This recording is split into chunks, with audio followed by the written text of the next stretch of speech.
Now there's the Isle of Roux, where no one can tell us what to do. Now live from the Isle of Roux. Welcome. It is very nice to see you here. We are just hopefully all safe in our individual little pods, but together in the Isle of Roux. I am going to acknowledge our land and then keep multitasking. The Creator gifted us with this land that we are blessed to share and care for together. We acknowledge that the land we gather on Wakinstas is the ancestral territory of the Siksika, Sitapi, the Siksika, the Gaina, the Pigani, and the Amska Pigani. We acknowledge all First Nations and Métis of Treaty 7 lands, the Sutena, the Ithkabi, which includes Bearspaw, Chiniki, and Goodstoney. We commit to advancing reconciliation guided by truths, respecting treaty laws, and humbly walking alongside First Nations, Métis, and Inuit. We recognize all who live, work, play, and make art on these lands, and who now call this place home. We are very grateful to be here with you. I'm just putting...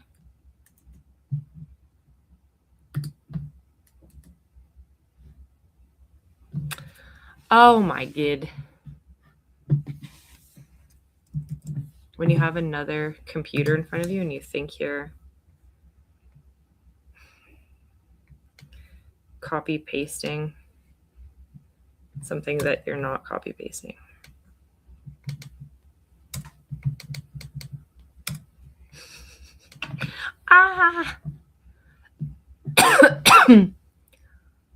Sorry, Kelly. I'm not. Hey, Paul, how are you? Very nice to see you.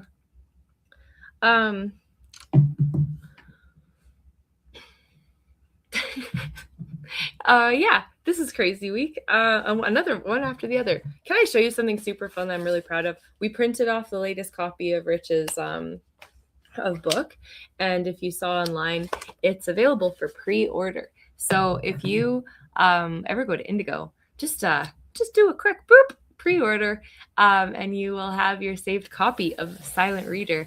Man, you guys, like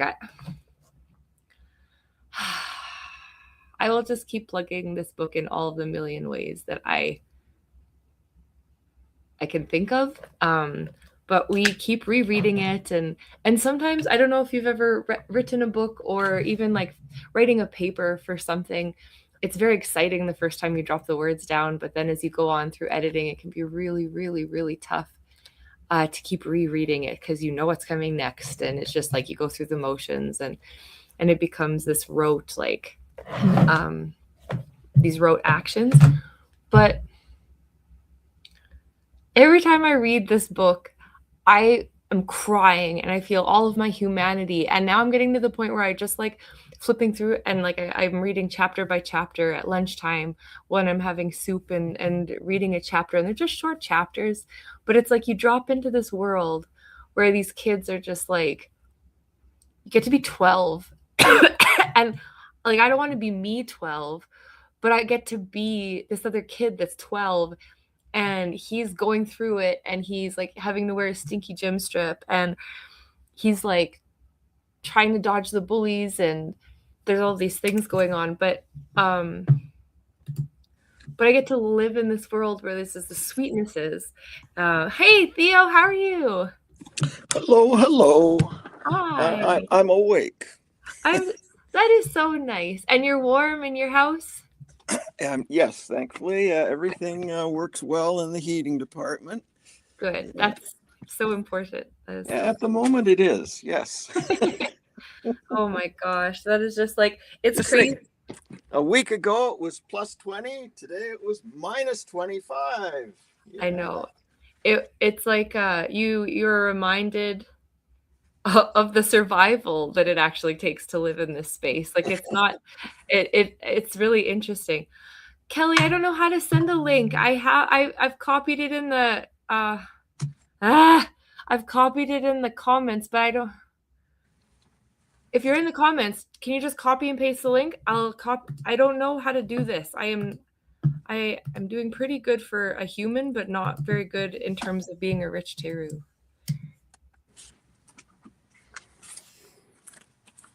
Kelly, I love you. I don't really know how to send you a link.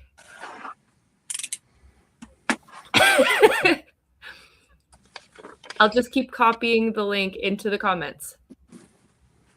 It's not that I don't want to send you it. I just don't know how. I love you.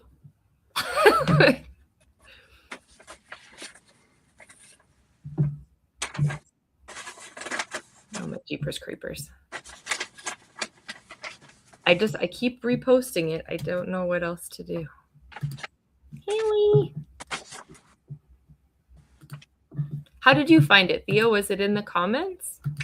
Yeah, I went to youtube.com, found Isle of Roux, and there it is. Oh, well, there you go. Oh my gosh, you know what I keep doing? I have two computers in front of me, Theo, and I keep hitting Control V to drop the code into the thing, and I keep dropping something different into what I'm doing on my other computer. That's silly. Oopsie doopsie. Yeah. Okay. Well, Kelly, I think Kelly, try, because Kelly's talking from Facebook, try looking for the link in the YouTube comments. That's where Theo found it. If it's not showing up on the Facebook comments. Keep trying. We're doing our best.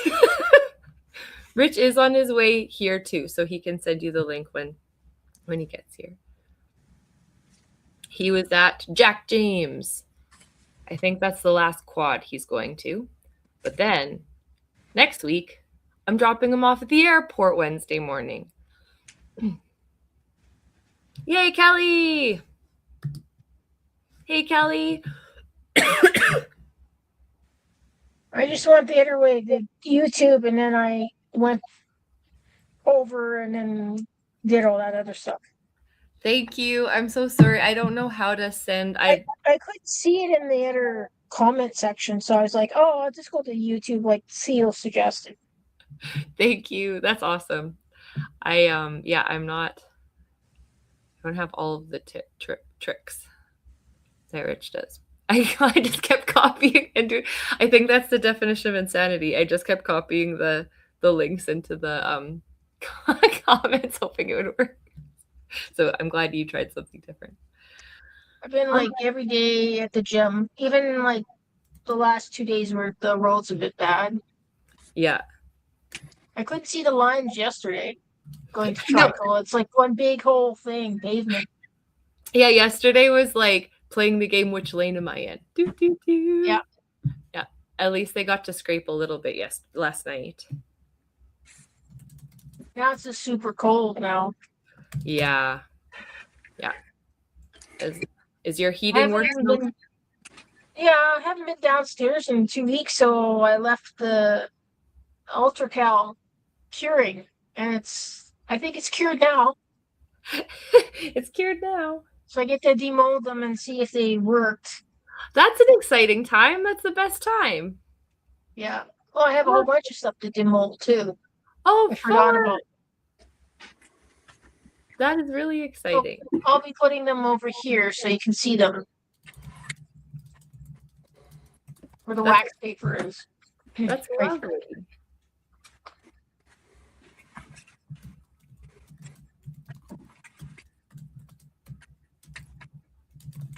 So I'm just writing one email and then my focus will be more on this. Oh, the internet for me is going all funny. Oh, well. Oh, okay. Well, doing our best. No, it's just, I think it's because everybody's on the internet because it's cold. Right.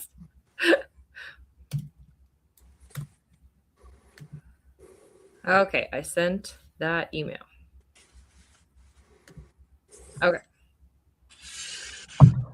Oh, yeah, everyone is on the internet because it's cold for sure. Hopefully, too, they're also making art because that is good for your soul. I, in the spirit of coldness, am trying to get more work done on my scarf. I was wishing that it was done this morning. I thought that would be very cozy to wear today, but it is not. So I will just keep working. Yeah.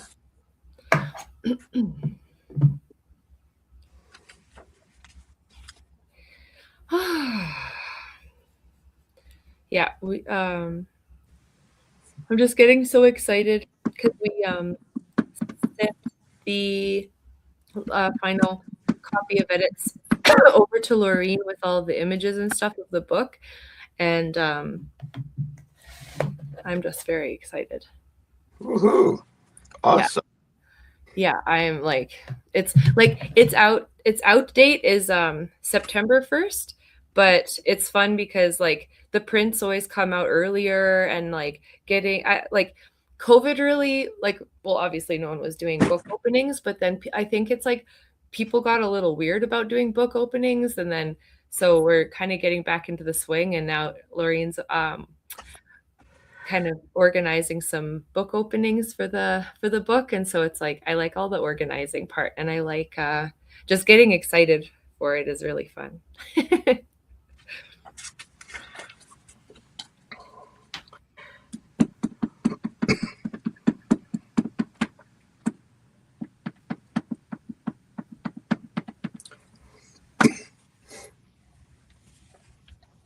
I've been firing my kiln like twice a week, every week. Last week and this week, the kids are making so much, and it's been just like Cool. morning going to school. Yeah, like opening up the kiln is so much fun. They're so creative, and it's just been like, I don't know, just like even fun for me opening it up and seeing how their works go through the process. And My platter turned out pretty good. platter. Here's my platter. Oh, that's beautiful. Here, I'm going to put you on the big. So it's a picture from 1970. Yeah, I love that style, but like kind of the auto.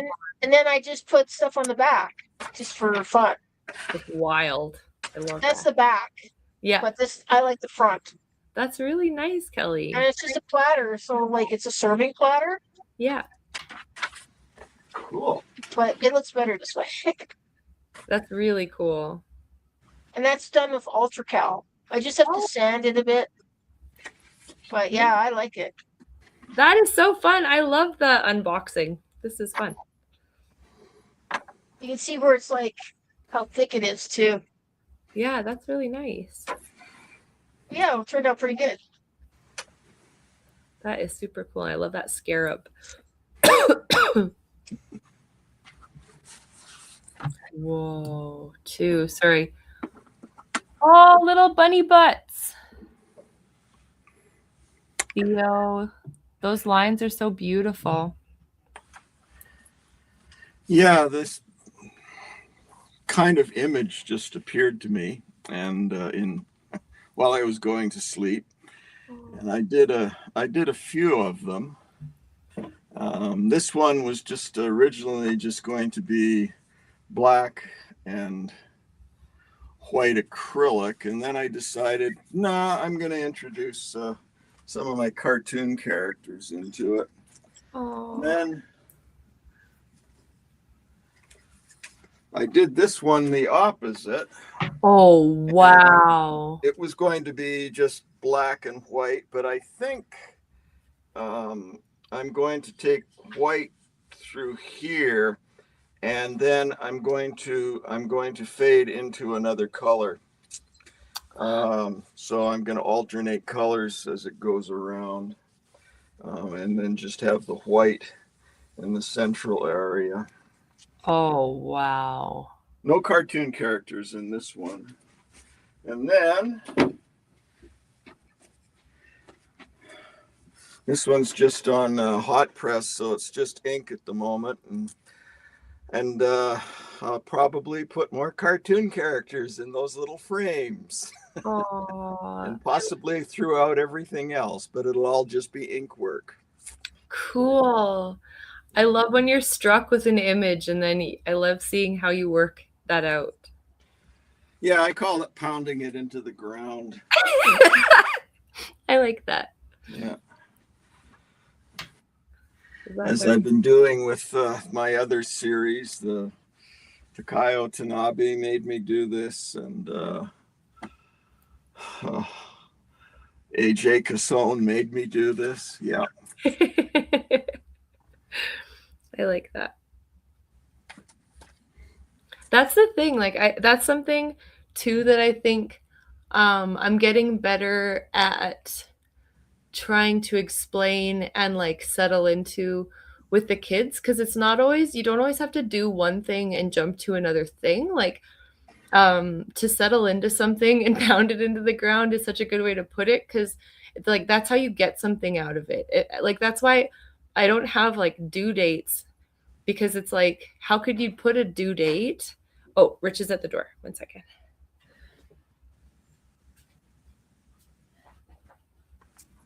Sorry, I'm coming.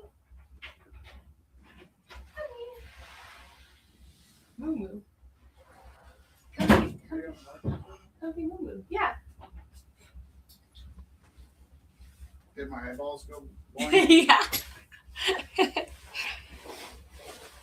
Do you feel like you need to apologize? Because No, I was quite thrilled.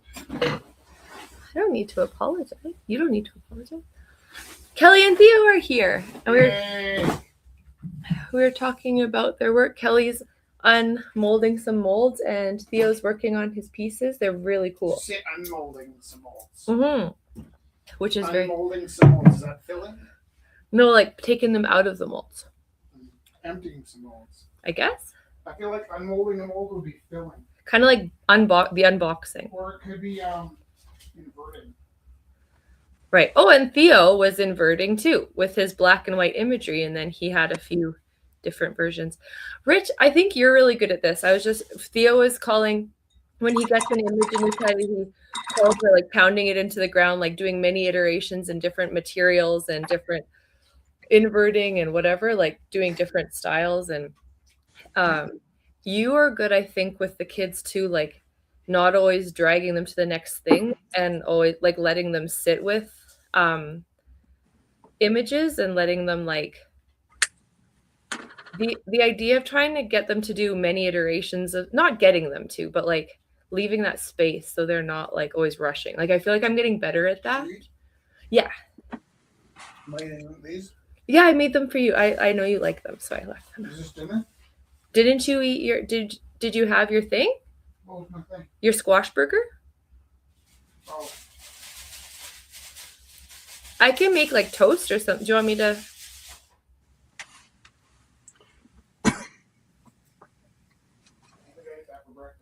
Oh no. Well, you just eat whatever you want over there.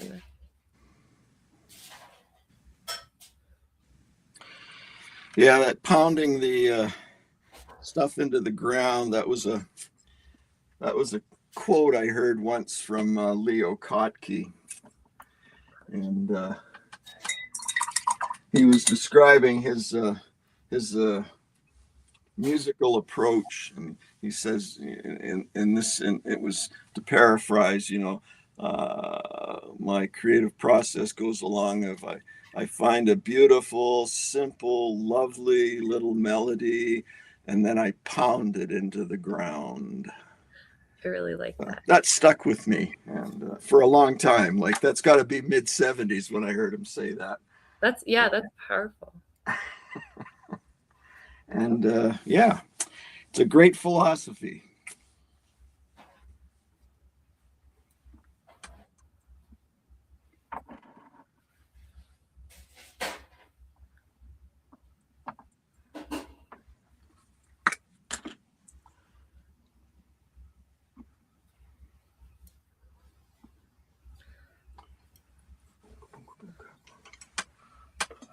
Yeah, kind of like the like sucking the marrow out of something, or like Exactly. right, like really just getting everything you can out of that inspiration or that.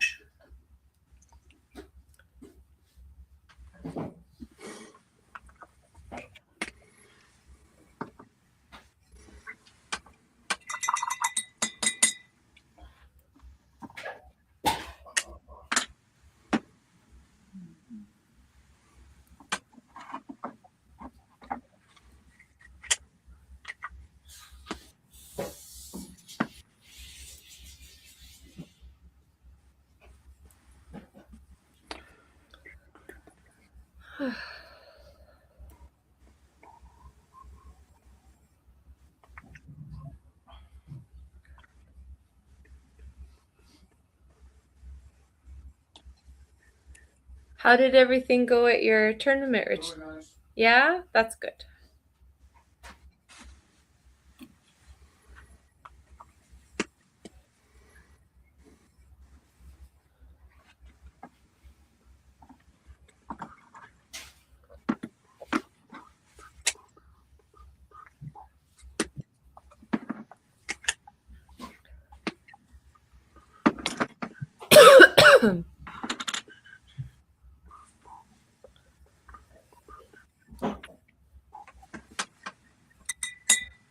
I don't understand how people can like knit whole blankets. Like this has taken me 2 years to do this, and I've been trying so hard. And it's not even a full scarf yet.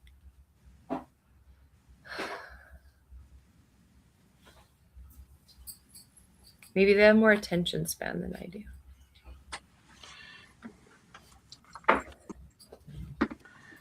I think you have a healthy. Thank you. Holy crap, it's so cold. Well, there is probably a pressure system. I mean, on the inside. In the bathroom? It's in our house. It's creeping in through the walls. I feel like it's pretty warm. Come in the lights is very warm.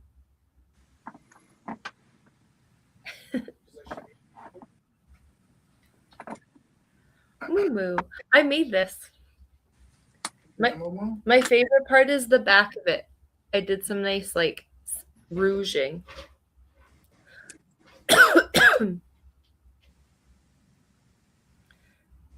What, this whole thing? I just throw it on when I don't care how I look. I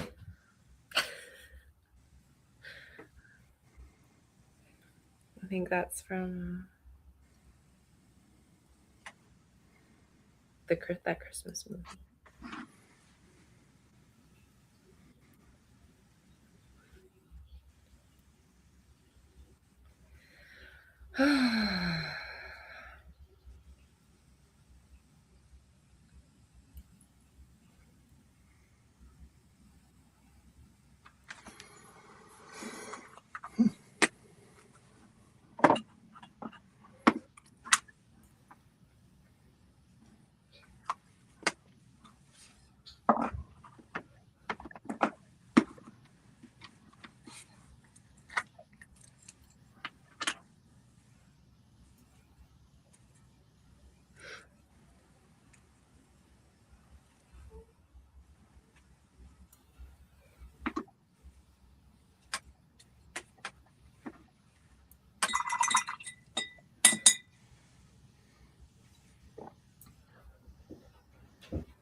Did you check the numbers from last week? Yeah, I sent them to you. Are you talking to people? 13,400. That's pretty good. Yeah, it was the same as the week before. I think was pretty consistent.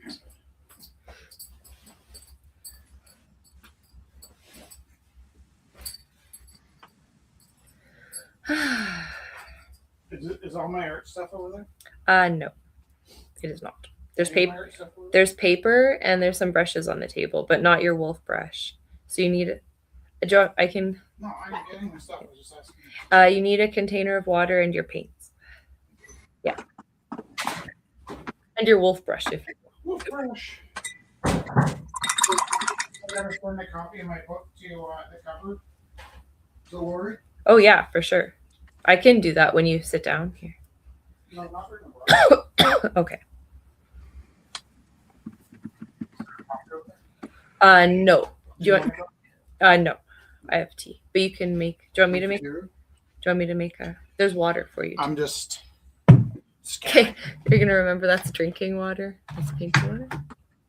This isn't paint water. Oh, you have 2 drinking waters. No, I don't. I have a drinking water and half of a ginger ale. Oh, I see. No, I don't. Then you will be able to tell the difference. They put cute cups, but too many. All your water cups are in your locker. I'm using a different one. Oh my God. All your water cups belong to us. Yeah. We do have so many cups. And then I think I have like 4 on my desk and they all have pens in them.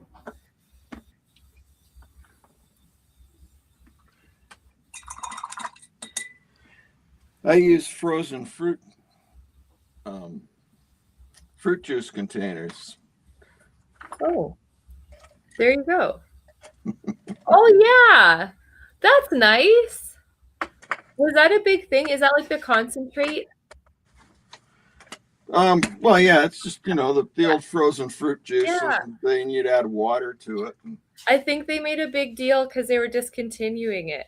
Well, one of the companies is, but I don't think everybody is. Right, like one brand or whatever. Yeah.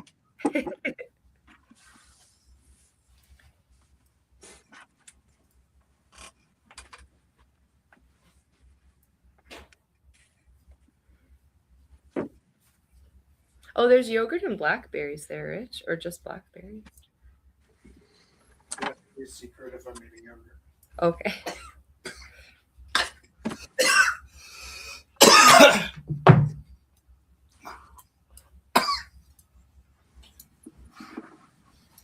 Okay, just about done this line, and then I'm gonna draw. Sorry, I'm just showing the people. I was bragging about you. Did you give the story away? No. Spoiler alerts. No, I was just bragging about you and how nice the story is and how I read, like, I've been reading one chapter every time at lunch. And I just love What if one of the kids in your class did my story? No, Did you ever think of that? I'm reading it to myself at my desk. To you what? To my, like, just in my head when I'm eating my soup. It was a joke. No one's stealing that story. You have to be a weirdo. I know some good weirdos, but they wouldn't steal your story. They would just love your story. Uh-huh.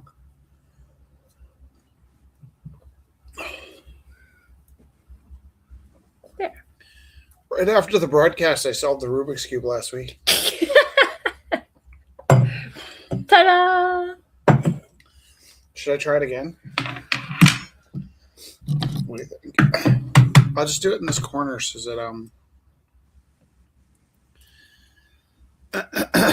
it's not this is not ruining the broadcast. What do you think of that? What? I could really use right now. Yeah. Perhaps we cancel this week's broadcast and put that new Johnny Cash album on.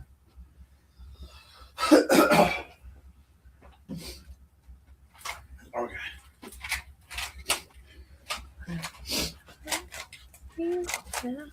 Down, down, down in that burning ring of fire, I played Johnny Cash on YouTube, and now I can't do nothing. And it burns. A ring of fire. Yeah. That song has like multiple meanings. At first, it's about Johnny pining for another woman, but then he gets her. Ends up with a rash. That's not nice. We don't joke about Johnny like that. Oh, I do. I'm just kidding. Okay. Theo, can you solve the Rubik's Cube? Nope. Most definitely not. Okay.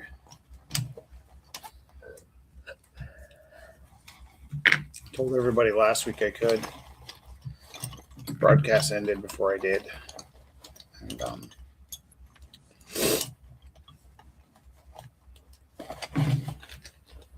10 minutes after the broadcast, I solved it. Oh, that's what you said. I thought you said you sold it. Do you know when I need directions from Siri or something, I have to use the Superman voice? I go, Siri, give me directions to Jack James High School. And if I use a Superman voice, there's like a slight chance Siri will get me where I want to go. But otherwise, there's no chance. Bonus. A slight chance. Yeah, very slight.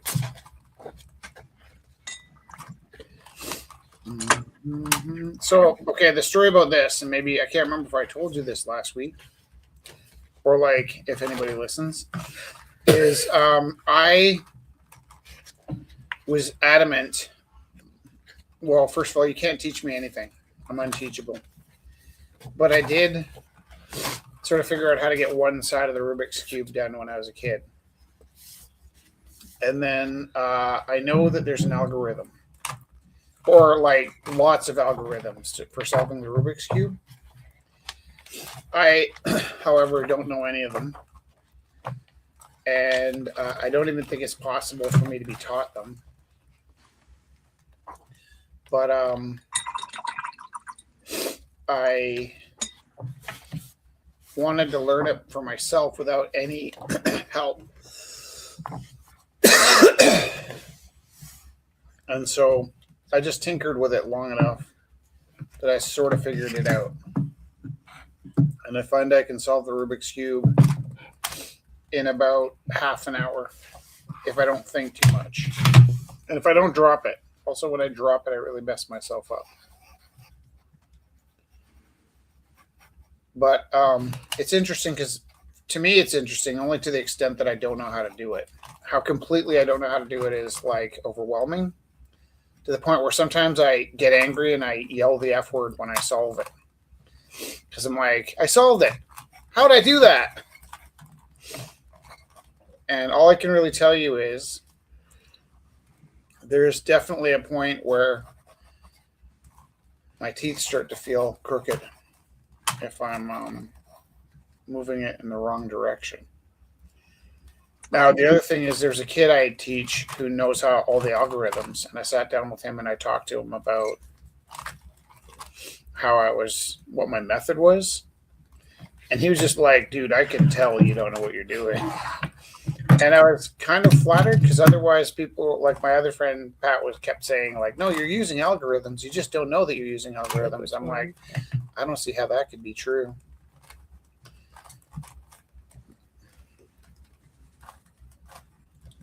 The other thing is like, I asked Pat one time, like, because I was only like one piece away from solving it. I was like, well, can you solve it from here? He's like, no, it doesn't work like that. He said he'd have to get to a certain point to solve it. But basically what I do is I solve one side, and then I try to make sure that these are correct, because it's not really solved if these are off. I don't worry too much about the center holes, because one time when I was working on the Rubik's Cube, I messed it up. And I got the center holes off, so I know it only takes 6 moves to mess that up. So I can fix it in about 6 moves to get it back to where it should be. So don't worry too much about the center. It's kind of convenient, I guess, if I don't. What? Look, that was how that little guy was sitting at the zoo. Furry little moshi. He had the longest arms. And he was just like sitting there holding his hands in front of him. Ah! When you draw something so cute, your brain explodes. I hate when my brain explodes. Oh, I hate that. But it's also fun. Nope. I disagree. I implore you. Okay. Yeah, so honestly, for me, solving the Rubik's Cube has more to do with like running. Whether your teeth hurt or not. Whether your teeth hurt or not. Oh, yeah, but I'm still trying to put that into like a little more scientific.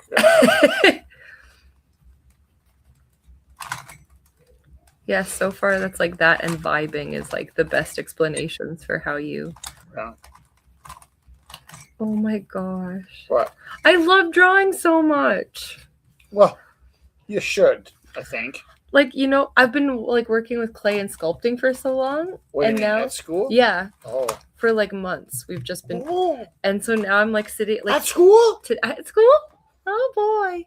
Oh, we made a new puppet for Felix. Yeah. Felix went through a big life change this weekend. Brand member of the family. Yeah. What happened to Felix? Or what was the life change? He outgrew his last puppet. His head was Oh. too big for Sunny. Gotcha. Yeah. So So like outgrowing your favorite jean jacket from when I was a kid was like serious trauma, right? Sometimes outgrowing your favorite sneakers, serious trauma. But I haven't really considered outgrowing a puppet, what that would be like, other than serious trauma. but it was I'm in a sweet that loop he. because I keep looking. I'll do the orange, It's sweet that he asked. right? And then that put the blue out, so I'm gonna fix the blue. And then that put the orange out, so I'm stuck in a loop. And now I fix that. How? I just do something else. I say that's not working for me, so then I try and fix something I can fix. Really, That's a it's not good life. terrible advice. Yeah, I was gonna say that's like wow. I could have learned. What's the that. thing that I can do right now?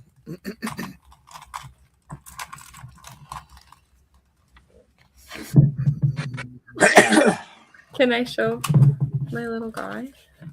Yeah. There was a little monkey at the zoo, and he was just sitting there like this. His knees were up, and he was just holding his hands in front of him. And he was just the cutest little monkey. Mon chichi. I just loved how long his arms were. Mon chichi. What is wrong with me? Okay. Okay, don't answer that. Get a piece of paper. A little bit controlling. Oh my God. I'm ruled by Saturn. I'm a Yeah, Capricorn. okay. Let me say this online so it comes off like a joke rather than a criticism. But Jessie loves to tell me what to do, and I hate being told what to do. But then she followed me to the clinic where I was getting my shoulder checked, and they gave me a list of instructions, which she had like figured out immediately. So she's like, now you have to sit like this. Now you have to do this. It's like, okay, this isn't fun anymore. Like, stop yelling at me. I'm also You're a not- firstborn. you're Like not it's all of the bossy. worst. Right. We had a staff Easter where they hid eggs, and you could tell exactly who was firstborn by the way they went after those eggs. Like, you could also tell who was like lastborn the way they didn't like. I'm not playing this. I've been burned before. I have no interest in playing egg searching games. Whoa. Maybe I'm getting close. Were they chocolate eggs? What? That's an interesting question. See, you know, that would sort of break down the, you know, the dynamic of who would want it and who, you know, wouldn't want it if it was chocolate. Theo, in your lifetime, did you seek for Easter eggs that were just like colored eggs? Like eggs? Honestly, my brain is such that I can't recall looking for eggs. Oh, I guess they say if you remember searching for eggs, you weren't really there. That's right. The reason I asked that is we were watching Bugs Bunny, which we like to do. Yes. On Bugs Bunny, there was an older Bugs Bunny, like an older episode, and there was a really aggressive kid that was, I want my egg, I want my egg. Where's my egg? Where's my egg? And because Bugs Bunny is a bunny, he somehow decided that this rabbit owed him an egg. Now, I remember watching the really old Bugs Bunnies when I was coming home from school as a teenager. They had like, maybe they got a deal on the really ancient ones. I don't know. But it was one of the really, really, really old ones. And we were watching it recently. And it was kind of like retro, like kind of cool to watch.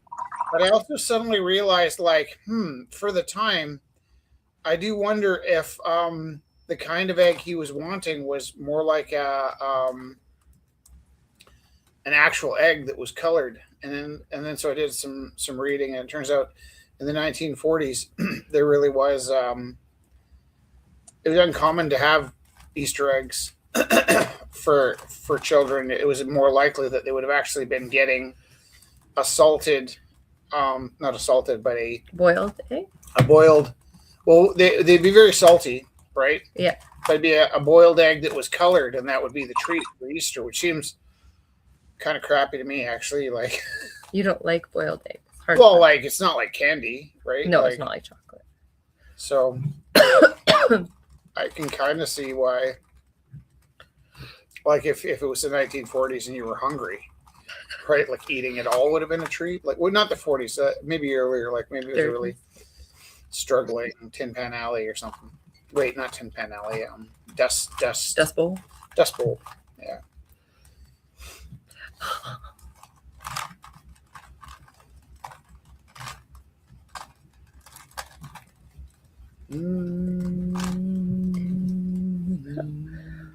Oh, I'd really like to watch The Secret Life of Walter Mitty. Like, is this a weekend where we get to do whatever we want? Scott's here. Hi, Scott. Hi, Scott. Yeah, whatever we want. And then next weekend, I'm going to Vancouver. Yeah. Vancouver. What are you going to be doing in Vancouver? It's a school trip. Oh, yeah, that's right. You're going to the art gallery. We are. Yeah, cool. Going to the art gallery and a whole bunch of science stuff.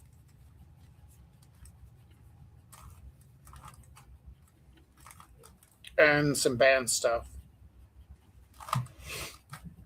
Some of this and some of this. What do you think of this? And what of this?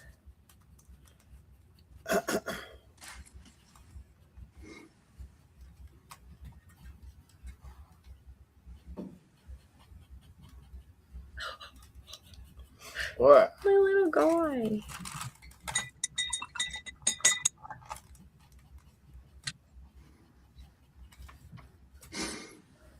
It's nice to hear you gush about drawing. I never ever think that because I don't think I really take breaks from drawing. Yeah. Like I never go, oh, it's nice to draw. Like I never think, oh, it's lovely to breathe. Because I'm just always drawing. Yeah. Yeah, that's right.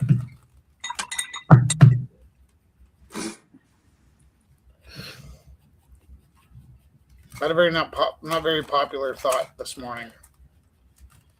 It was really interesting though. Because I was trying to think about why would I claim that AI isn't using imagination? And it would suit me to say such a thing. Like, that's not imagination. Grab a pillow. But no, it's just a large language model. Yeah, but how do I know I'm not a large language model? Well, you are. You're just, an organic one. Right. I think that might be the difference is organic and non-organic. Kind of, yeah. But, like, I was listening to, like, I was actually, and sometimes I'll use the AI to try and explain why AI is not real. And immediately I can kind of tell, oh, like this is the part you were programmed to say for my sake, so that I don't start freaking out that you're going to steal my job, even though you already stole my job. But ultimately, the best argument about why, for instance, like AI art isn't real would be really precarious if I was a blind artist. And then I was trying to like drill it this morning on how to get it to, how can I get this thing to tell me why I shouldn't feel intruded by it? And one of the ways it explained that it doesn't have a sense of self, it said, I don't have a sense of self. I'm like, well, I feel like Ayn Rand would disagree with you. Ayn Rand, if you prefer. How about monumental dickhead? Am I a monumental dickhead? No, Ayn Rand was. Yeah, no, there's no question there. Is that the right word for a lady? I don't know. Maybe there's another word. It's not a gender specific thing. Okay, so then maybe like Danielle Smith also. Oh, most definitely, and you can also add treasonous cow to her. Right. Well, also, I just discovered that she signed an oath to of allegiance to the king. That's right. or whoever our current ruler is. Yeah, all high-end public officials have to swear an allegiance, just like down in the States, they swear an oath to the Constitution. But apparently, it doesn't matter if you're an Epstein class asshole. Well, now that was what people called me out on when I said that they swore an oath to the king, because everybody kept saying, "Well, do you mean the king or the crown?" I'm like, I actually mean the king, because the oath is, I swear my. Well, it's the crown. It is the crown, but you're arguing semantics at that point. It's not. Whoever the oath it is to the king and all his offspring and any offspring that follow him and King Charles III. So it's like it's quite specific that it's not the crown; it's the king. Here, I'll read it to you. Because I got called out on it this morning. I was like, oh, fuss and bother. So I looked it up. But here's the oath. I would have put that on my own page because it's a little political for. Did you just solve it? What? No, I did not. Oh. That's the other one. It's like there was no. Yeah. So, yeah, my good friend Scott said, to the crown or to the king? Because those are very different entities. And then several people asked me the same question. I swear or affirm that I will be faithful and bear true allegiance to His Majesty King Charles III, King of Canada, his heirs and successors, and that I will faithfully observe the laws of Canada, including the Constitution. So it includes the Constitution. But I'm swearing to the crown, His Majesty, and all his kids. Like it really couldn't be more clear.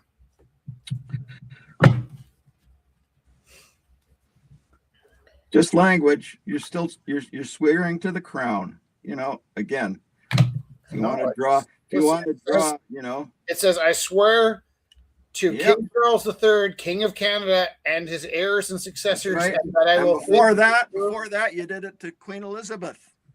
Sure. Yeah, but then when you say, and I will faithfully serve the laws of Canada, including the Constitution, that's the crown. So after you swear to the king, then you swear to the crown. But it's, both in there for sure.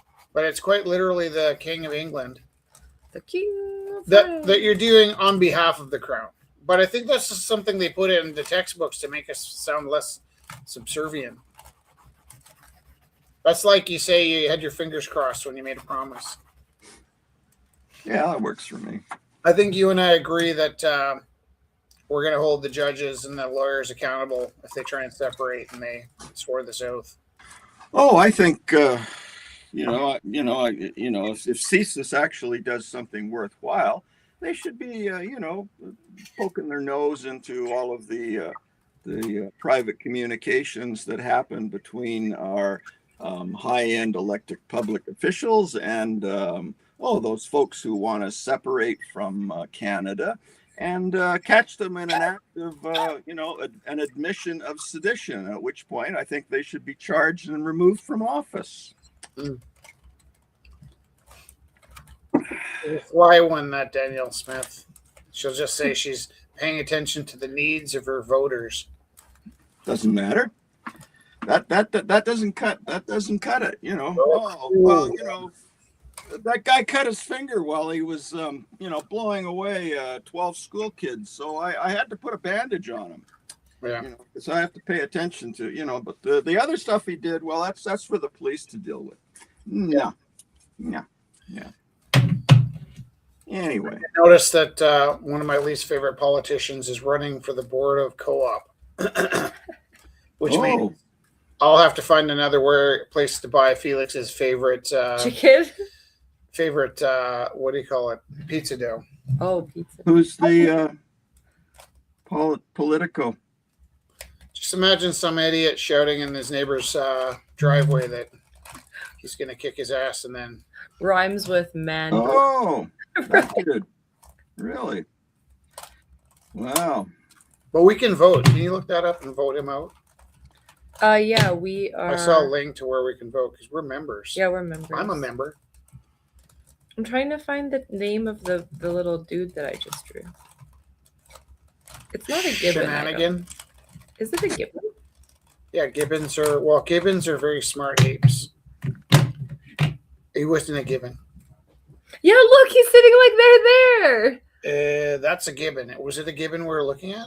Maybe. I don't think it was a gibbon.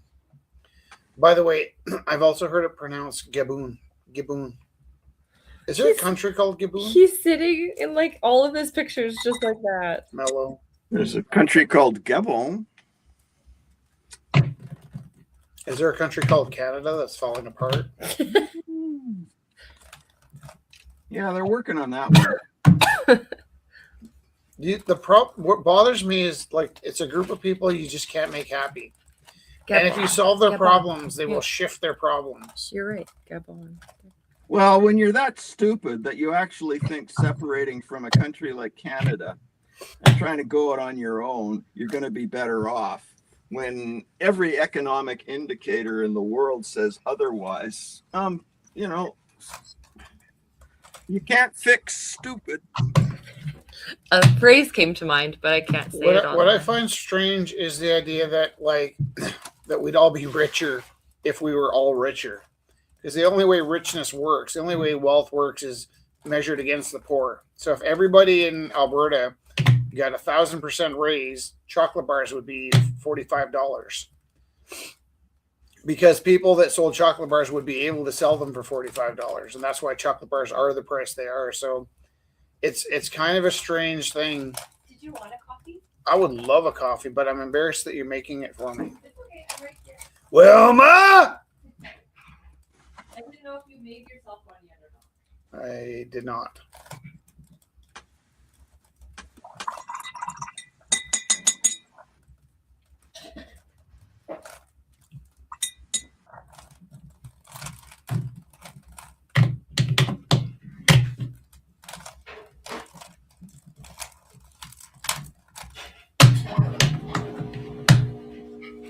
I'm in a loop. I'm doing the same thing over and over again. Nope. I just screwed it up. I screwed the whole thing up.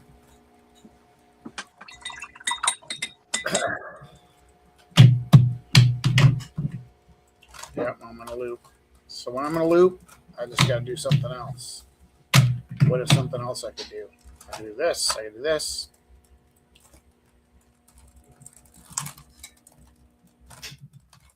I wish there was like I could turn something and solve two problems. That doesn't seem to be a thing.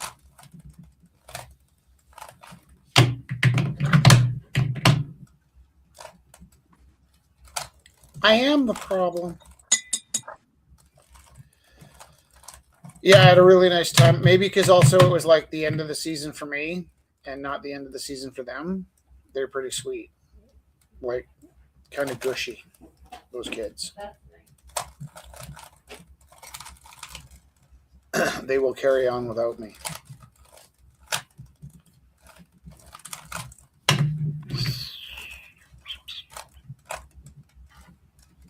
Ta-ta! Wow, that was fast. You're a fast chick. And it's lucky for me because I'm a bit slow.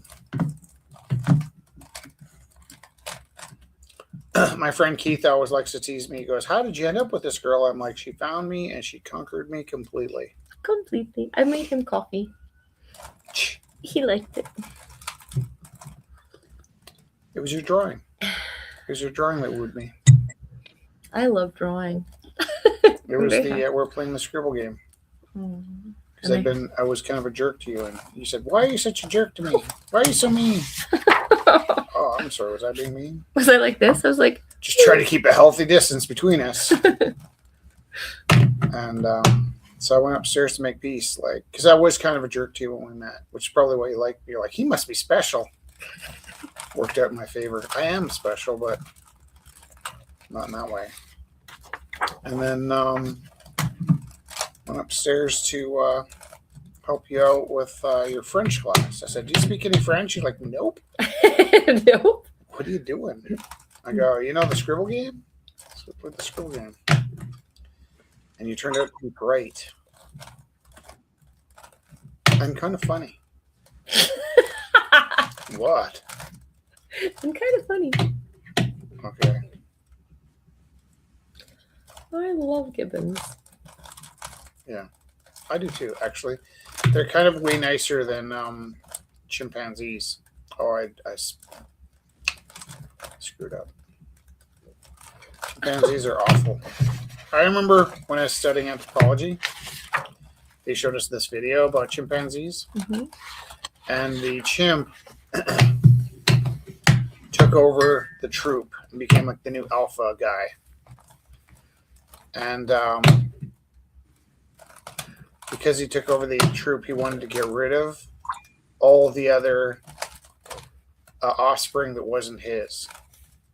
You following me? Ugh. So the adult chimp was like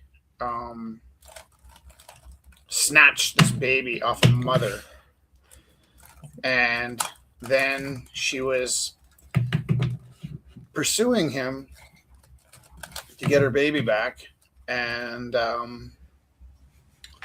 he was he's running away with the baby, kind of like a coward.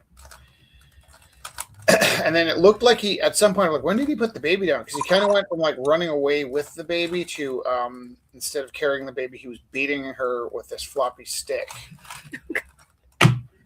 Only that wasn't a floppy stick. That was her own baby. So it was like an adult chimp beating the mother with her own baby. And I thought, wow, they're just like us. Jesus. Next thing you know, Donald Trump will be president of America. Wah, wah. If you told anybody that, like Anybody. a year before it happened, Literally. you'd have been like, that's insane. And then when they got rid of him, you'd be like, wow, thank God they'll never do that stupid thing again. And I remember being so relieved that I would never have to hear his stupid, whiny voice again. And lo and behold, Here we are. I blame Biden. Biden's fault. It's like, I think that was the whole platform that he ran on. Who's that? Trump was blaming Biden too. Yeah. Well, I know what you mean though. Beep, beep, boop, boop, beep. Little ears. Okay. It's a lot harder than okay, I'm predicting again that I will solve this 10 minutes after we go off air.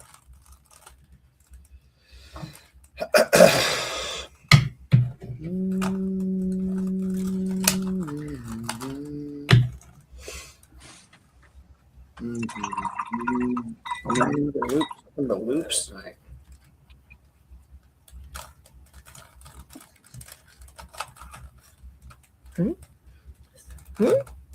What? It's really cute. What is? It's this little dude. Coffee.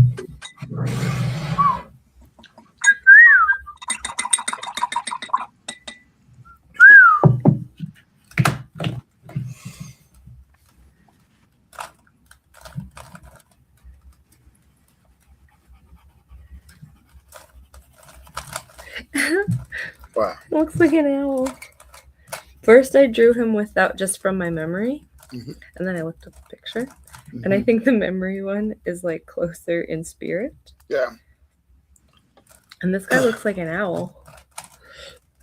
That's a weird thing that you've experienced just right now. So what I was saying also, Theo, is that, well, let's say somewhere between 100,000 years ago and 40,000 years ago, they speculate that this might have happened. It appears as though there was a cave drawing filled with icons of things. And then in one random case, there was an upside down drawing with almost perfect anatomy of like a bowl. And so what they're speculating was, what if upside down in that cave was projected a bowl on the wall because there's a crack in the wall that created a natural organic camera obscura to make the image appear upside down and backwards onto the wall, and then they traced it onto the wall the way a person would with a projector. Right. Then a very long span of time passed where nobody was using anything like that. And generally, most of the artworks were kind of cartoony, like renderings or icons, or not realistic drawings, but representations. So a stick man might have been a Greek drawing, or a stick man might have been a Roman drawing. There's stickman Hieroglyphs. hieroglyphs. And then what I think happened was there was a span of time where in the Renaissance, they went back to instead of doing stylized artworks like the Greeks, they were doing highly realistic paintings, but their anatomy wasn't great. Around that time, though, they started. You could also argue that a couple of the artists got their hands on some actual camera obscuras, and that's why they were starting to do much more realistic images, because they're essentially projecting them. They're using 15th century projectors to do super realistic paintings. Once they got the painting projected onto the canvas, they could use all their techniques to do the super high realism for the surfaces. Now, I also think that there's been periods where that sort of fell out of vogue. One of those periods, I would say, was during the time that Picasso and, or actually kind of not too long before Picasso and Braque was the Impressionists were going from super realism to kind of opening up and painting with their hearts, which might have been one of the most authentic times. But they're painting dreams, right? Mm. The difference between drawing that with the picture, the image, and then drawing from your mind. Oh, can I show on your where you are? From drawing from your mind's eye. So, when we draw from our mind's eye, we tend to get more of an icon. When we draw from reference, we tend to get more of this. Something like a photo. Yeah. So one of the things I noticed was that, well, around the time of when the camera became available, a lot of the artists that had been making their living doing portraits were out of work. So they started moving more conceptually into abstract art. And then as cameras became more prolific, the abstract art became more and more abstract. And there's like a kind of a from 1900 to say 1950, it became much more decorative and pattern based. I really feel like in the 70s, 60s, and the 70s, the art became really fun, really playful, and that was a nice time. And then in the 70s and the 80s, I think people started getting their hands on projectors, and especially in the 80s, I think like artists were getting their hands on the school projectors and starting to make super high realism paintings that they were tracing with like those overhead projectors.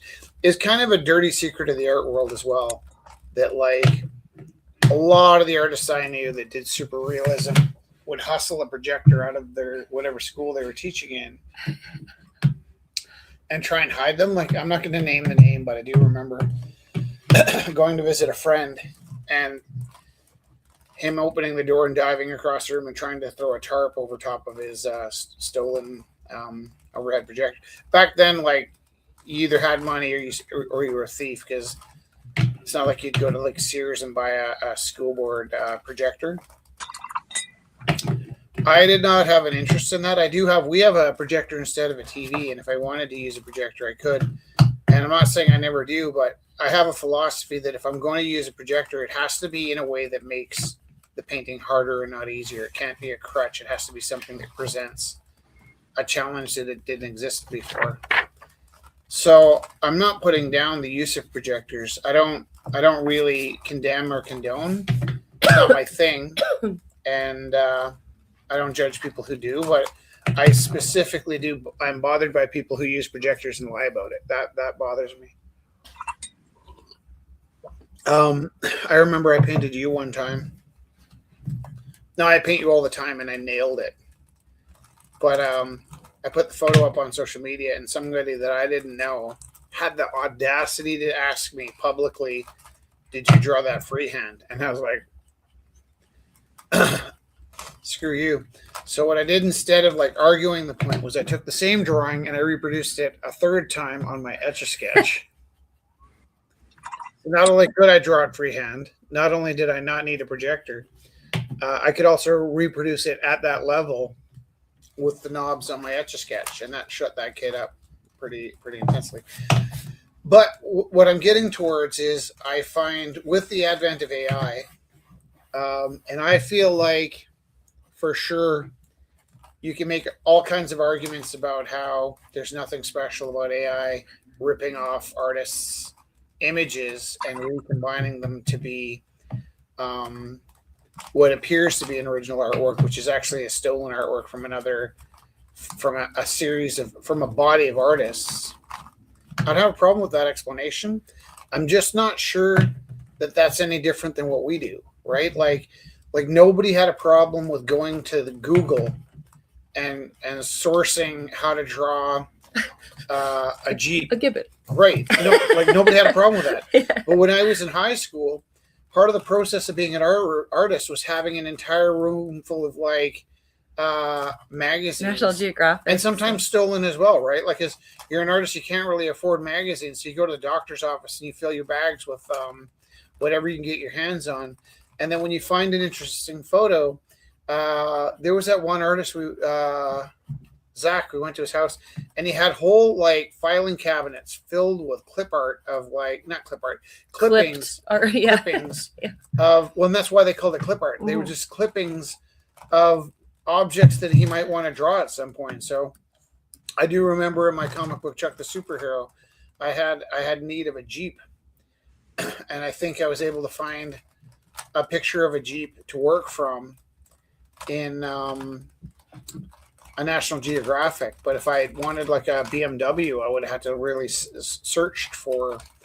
And I think when I was doing comic books, like stuff like that, I would constantly rewrite the story to suit what I had available.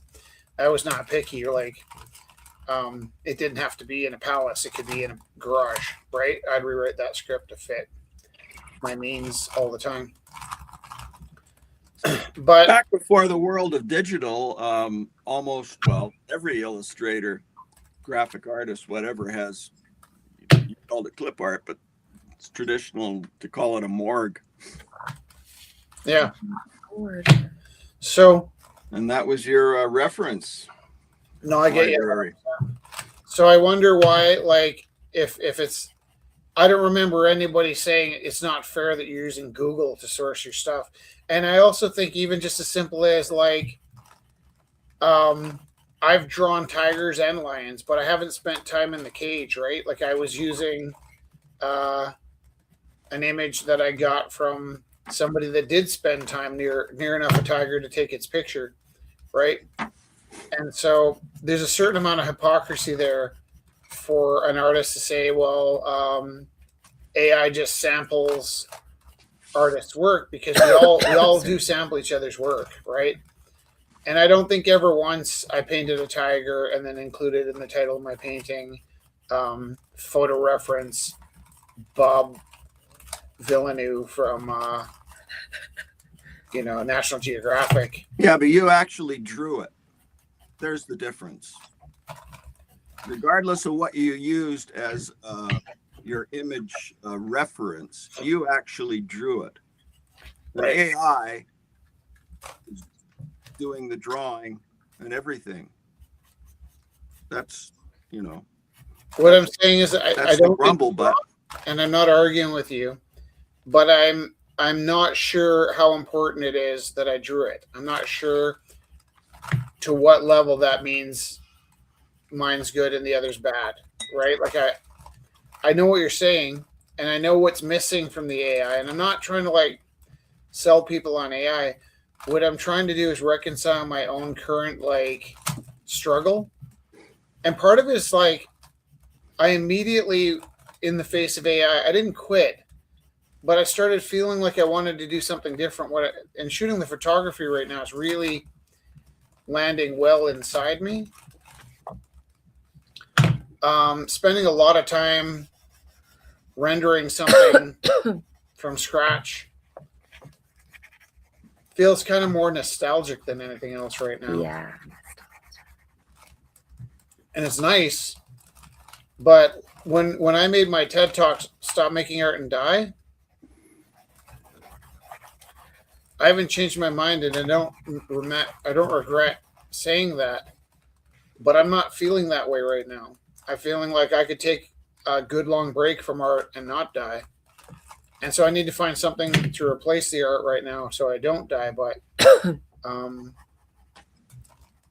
I don't currently feel like art making is what keeping me alive. I mean, I'm sitting here on my art broadcast trying to solve a Rubik's Cube, and I'm not even very good at it. So there's your first clue. The photography, though, is interesting because I feel like the abstract art really took off because of photography. And I noticed there's a lot of people moving in that same direction. Like, we both bought Leica cameras, and then I started noticing that apparently that's bougie. So I bought a Leica camera because I wanted a tank, not because I wanted to grow a fancy mustache and wax it and walk around in my flip-flops and feel like $1 million. Deck shoes, I suppose, not flip-flops. But I can see why people are moving to photography right now, because it is currently as unlike the imagination of AI as you can get.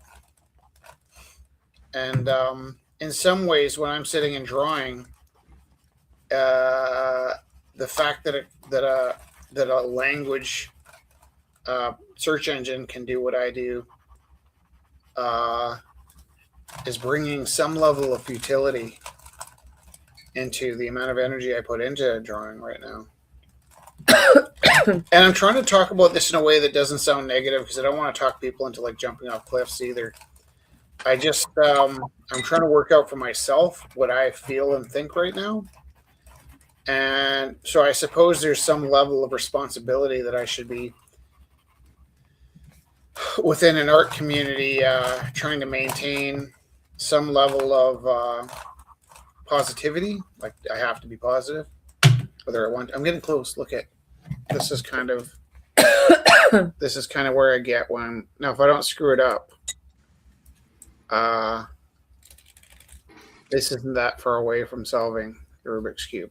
I got these two, and they kind of coincide with that, and these two and that, right? So I just got to move a few pieces around. And I don't know how to do that, which is the hard part.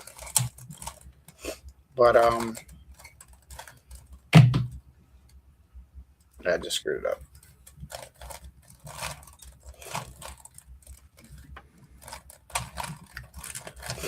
I get so mad when I fix it. Okay, so yeah, I apologize if I sound like a Debbie Downer, but I'm also just trying to work out what I think. And I guess doing that in a public way can be a little destructive, because I'm not trying to shit on anybody's parade. I'm maybe suffering from a certain amount of psychic flashback from kind of seeing people that were adjacent to helping us with the Rumble House kind of pick up where we left off. And I wonder, maybe why they didn't feel like helping out when they could have helped out, rather than possibly potentially filling in after our corpses were rotting on the earth.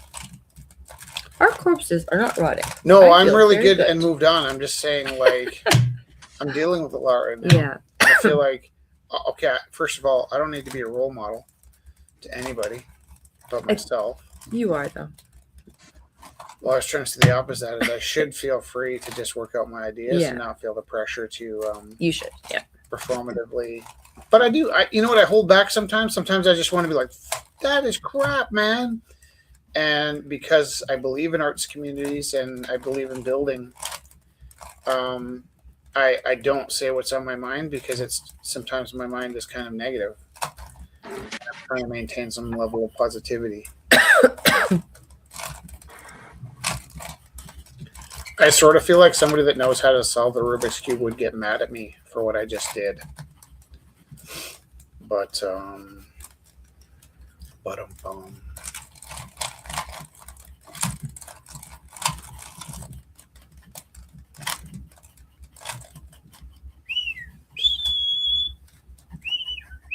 Where's that go?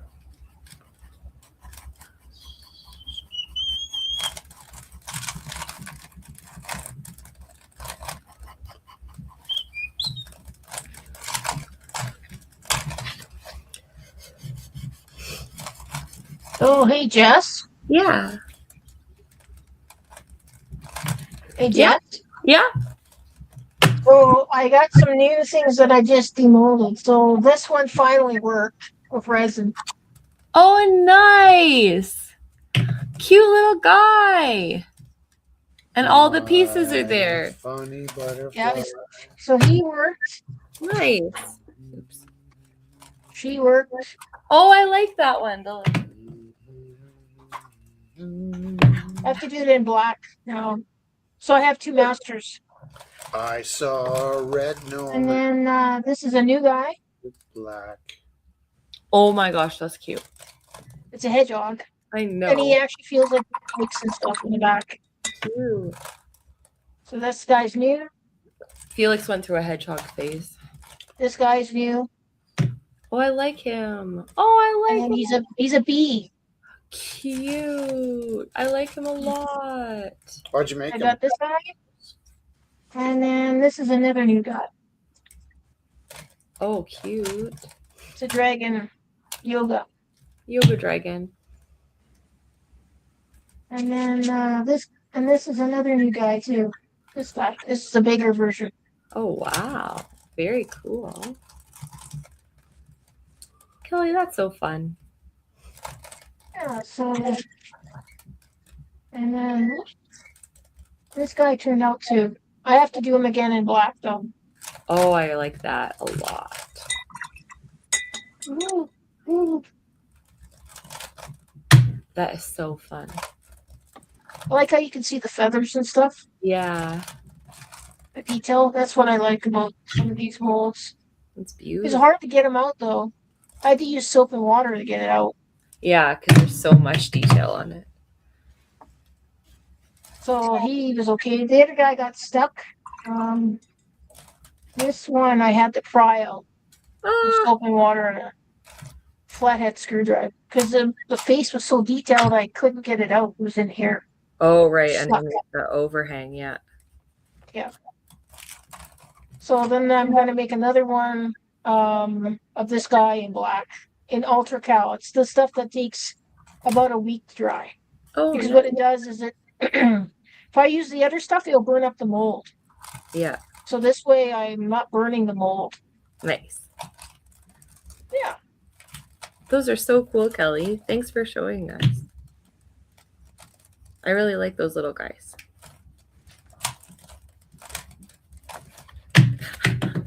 Look at you. Very cool. His name's Maximus. I have a Maximus in my class. I know. Shoot. Okay. So I was doing the thing with the M&Ms today. Yeah. And they totally got and understood the nature of the Beast. Balancing? the water and the oxygen and the hydrogen. Yeah. Then I tried to crank it up a notch to do oxygen and rust. And it turned out so good. And like, because we did rust in advance, Yeah. when I kind of explained to them, because the neat thing is, like, some of my kids were in a different science last year. Yeah. And so, like, when I'm teaching them about what I'm teaching them, they kind of roll their eyes like, oh, I know this. Yeah. But it's interesting because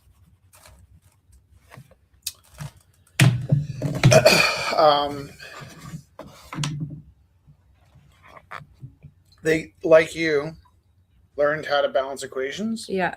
did not understand why. Yeah.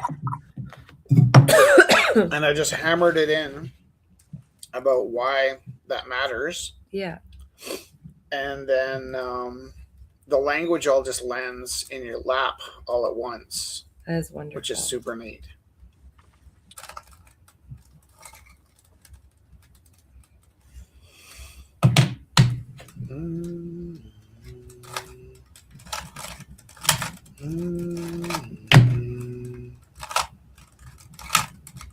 Okay, that's weird. I got Oh, a whoa! lot of it. So I think I'm close.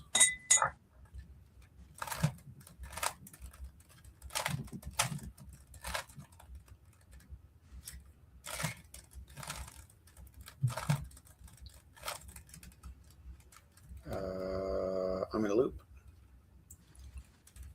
Somebody that knows how to solve a Rubik's Cube, help me. Help me now! Dun, dun, dun, dun. Whoa. Okay.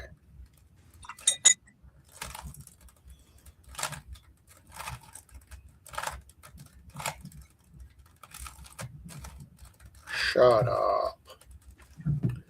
Ah, no. Okay. I think this is a bigger problem than I've given it credit for.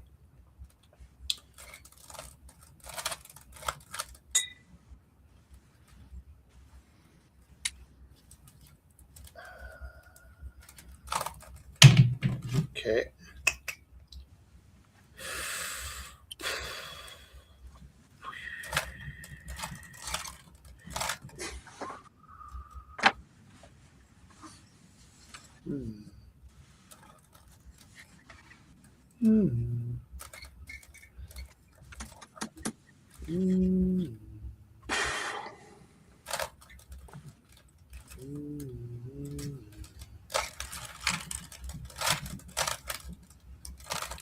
Okay. I just solved the Rubik's Cube.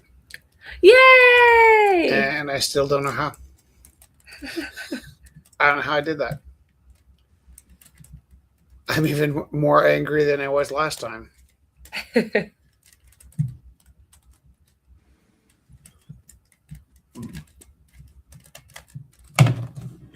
So if you know how to solve a Rubik's Cube, and you can tell me what I did, that'd be great. And it's 8:23. Did I spend an hour and a half on that? I hate that You thing. know, let's actually watch the broadcast again, Rich, and then you'll see how you solved it.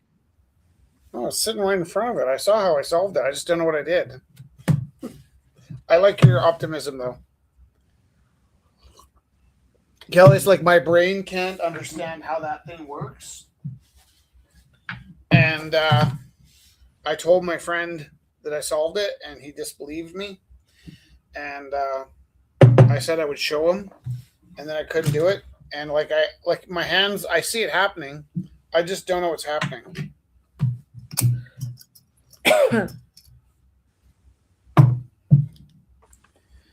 I think it would be even more confusing to me if I did watch the broadcast. Like, what are you And by the way, I didn't mean that to sound dismissive of me. I just I like your optimism. But no, I will not benefit from watching it. I'll just get more angry myself.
What a pounding we've taken at work lately, hey?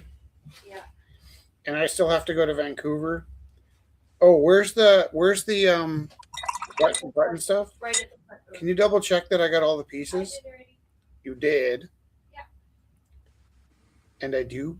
We just bought new stuff and we haven't used it, so you've got a whole I got fronts and backs and plastics. You got a whole set because we never used it last time we bought stuff. Yes.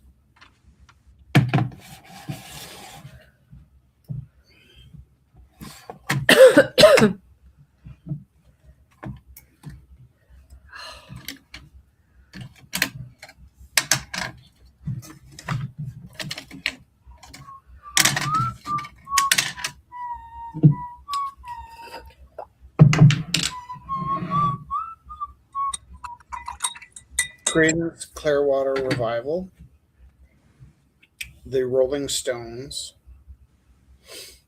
and Weezer. I cannot hear anymore. Like, I think about the Rolling Stones, especially like Hot Rocks or whatever. Yeah. And I'm like, I would kill to listen to that album, but I can't hear it. If I put it on, it drifts into my subconscious because I've heard it so many times. My brain won't listen to it. It just become the ceiling fan or whatever's going on in the room. And I'm so sad about that.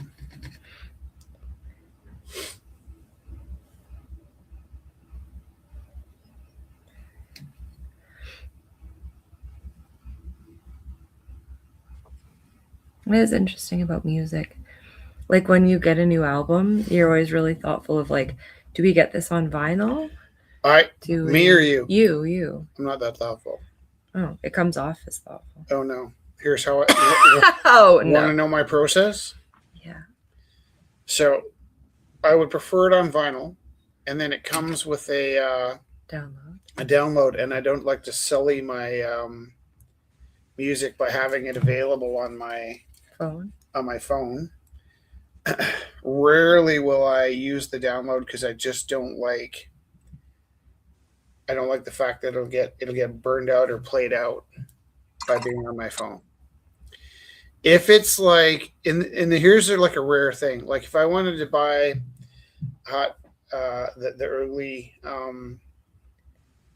Louis Armstrong albums for like $300 for a copy of the vinyl. Yeah.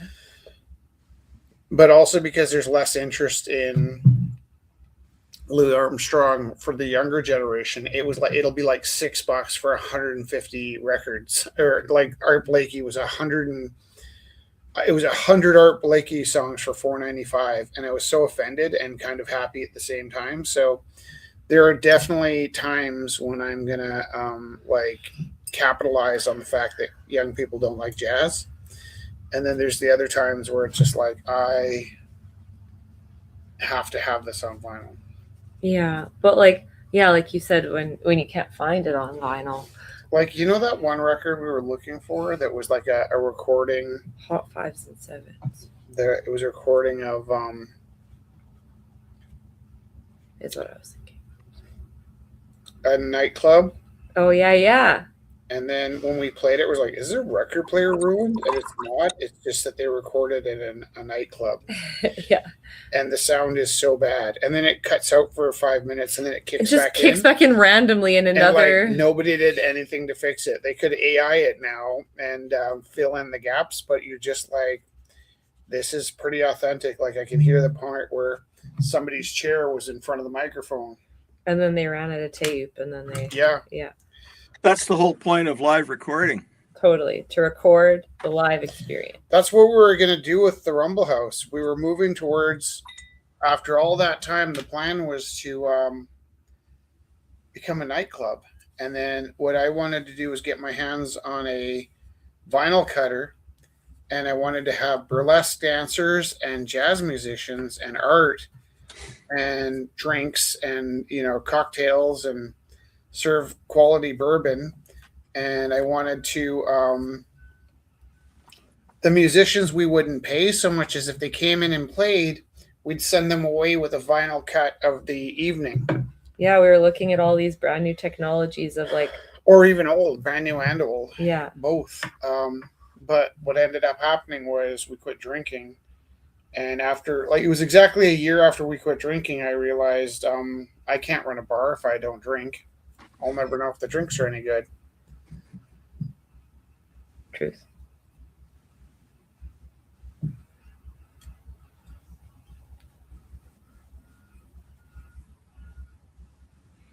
Kelly, you inspired me to finish my little owl painting.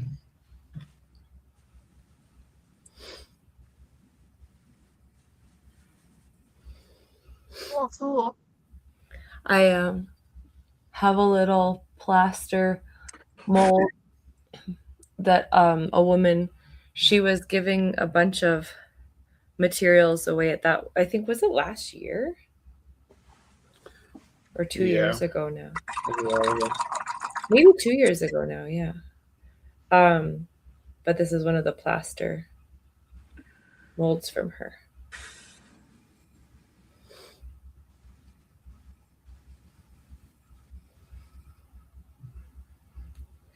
I kind of feel it's so nice, like a coloring book, except 3D.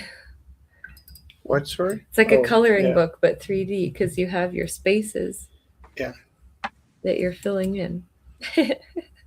Dry brushing. I just had to cut a mold because I couldn't get it out. Oh, that's stressful. It's sharp one, so it's a dragon. It's this slow guy. Is that a brand new mold, Kelly? No, you can still use the mold. So the mold, I just cut it brand new mold diagonal right here. Oh, okay. So it still goes back together again. I didn't cut it all the way through. Oh, that's Is it good. the first time? His head was stuck in. What? Is it the first time you've had to cut it? Yeah. Is it the first? It's not the first time you've used it. No, it is the first time I've used it. What I was going to say is it's pretty normal to cut a mold. So a lot of times, like, that's just the way that the mold is meant to be designed. I wouldn't feel bad about it being cut. Oh, that's good. No, it's just because their wings, his head is at the very bottom. Like, he's upside down like this. Mm-hmm. So to get the wings out, his head's stuck. So I had to cut it. But it'll go back. I'll just put elastics around it. It'd be fine. That's normal for mold making.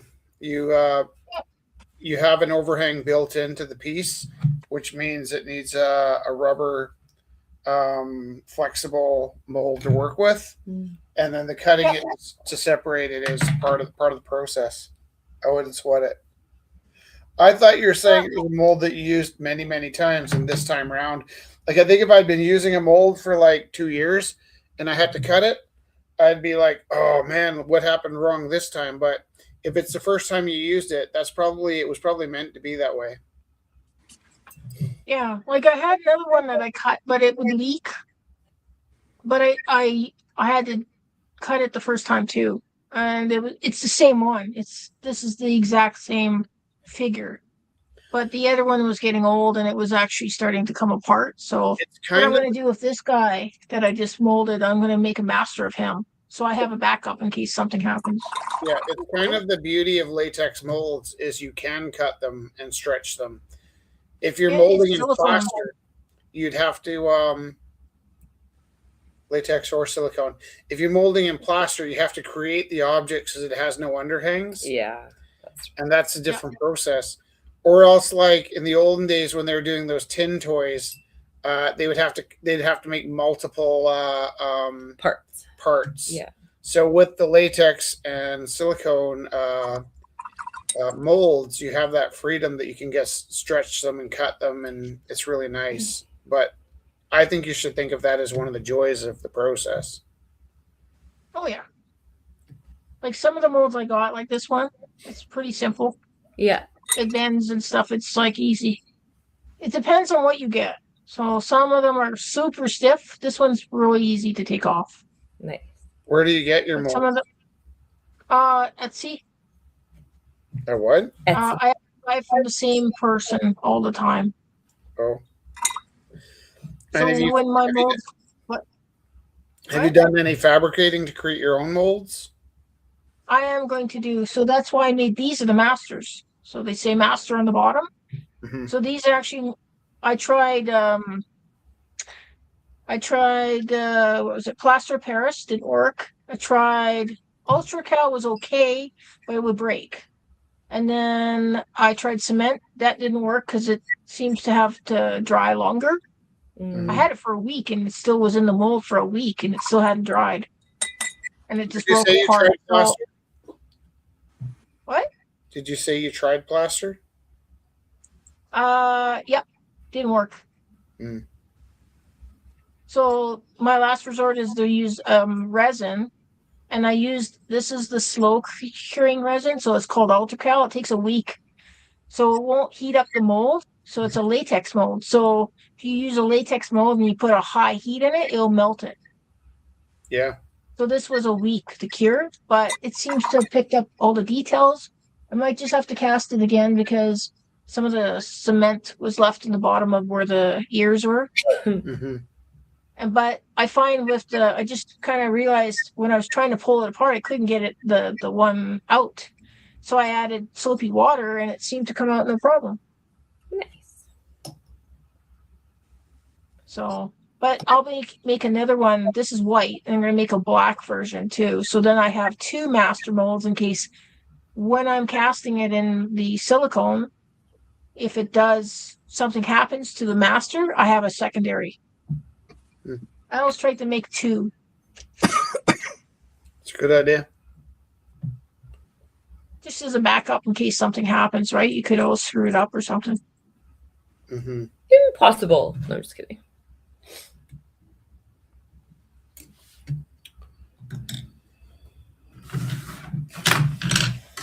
And then the new thing I've been trying to do is I'm coating soaps in Ultracal to put on a painting. Yeah. Have you tried casting soaps? No, I'm not casting them. I got them from a vendor that makes the soaps. They're dicks, literally. They're tiny ones. Oh, I dick. just thought we'd try something different. I said, I'll paint the background. You guys, you can put the stuff in the foreground.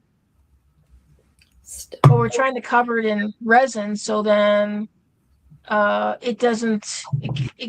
It keeps the candle wax inside, so it doesn't melt. Mm-hmm. So when it's on the painting, it won't fall off.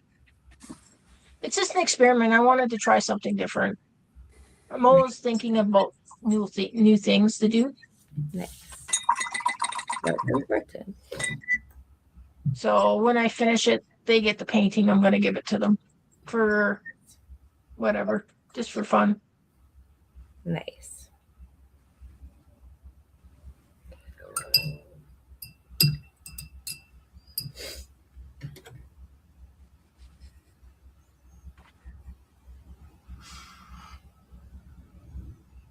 This is what one of them kind of looks like. And those are soaps? They're soaps. Uh-huh. Actually, it's funny. The bag says a bag of dicks. That's what it says. I thought it was funny, actually. So this one's actually covered in the resin already. You know what else is funny? Jess and I like bleach, right? And so that's the first and last thing every kid wants to make at school. Yeah. And it's like so like ingrained. Yeah.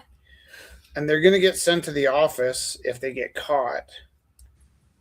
And so you're like sitting there trying to talk the kids out of making penises all the time. And then you go to the art gallery and there's like Steven with his cock painting. It's like, haha, it's a rooster. But that hilarity will carry on all night because it's so ingrained in us that it's just a laughable object, right? That everybody wants to take a poke at. It's funny, actually. It's encased in the resin. I can still smell it. It smells citrusy. Nothing smells like a bag of dicks. Yep. I don't want to segue to Tomko, but I met Tomko at the tournament tonight. He was teaching at the school that I... Oh, nice. Yeah, that's not got anything to do with bag of dicks. but I haven't seen Tomko in a while. Yeah, totally. We've been trying to check in on Darcy. Darcy's run into some trouble with a cold.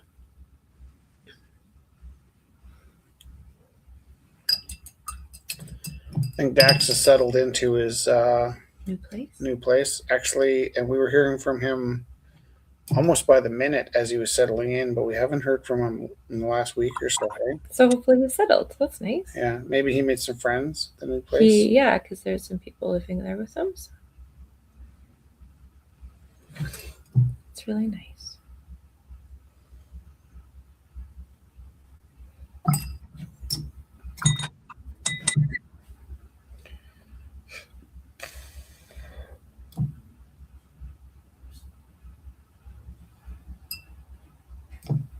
Saw that Thomas popped up in my memory thing.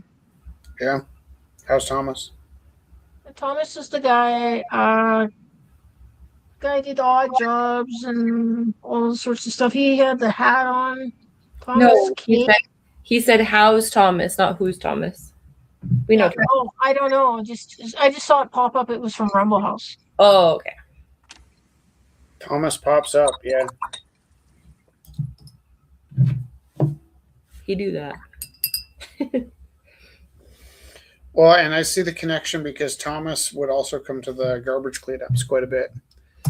And Dax would come to probably Dax and Thomas might have been our two most consistent people for showing up at the garbage cleanups. Oh, yeah, that's true. Dax was like on our case, like he'd be outside the door.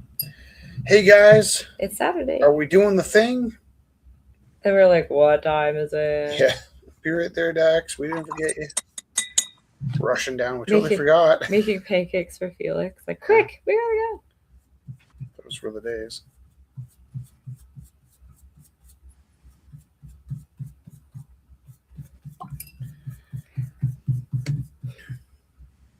Also, it was warm enough to pick up garbage. I Facebook messaged Nancy today. Yeah. He probably will not get back to me. But you remember he used to have 3 ideas for Calgary? 100 ideas for Calgary? No, but like he asked citizens to do like 3 things a day. Oh, yeah. So I had like 3 crazy ideas for Alberta, Canada. You want to know what they were? Yeah, what are they? Well, here's one idea. The Alberta government is investing in 5 water bombers to fight forest fires. Did you say 5? 5. It's a lot. It's a big investment. Yeah. Want to know what I think? What? I thought, why not 50?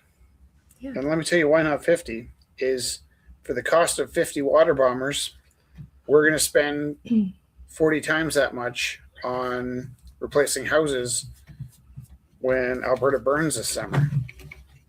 And I'm not trying to be a naysayer, but what will happen is California will burn for the next few months. And then as California is running out of fuel, meaning the forests are gone, it'll shift to the Alberta summer forest fire season.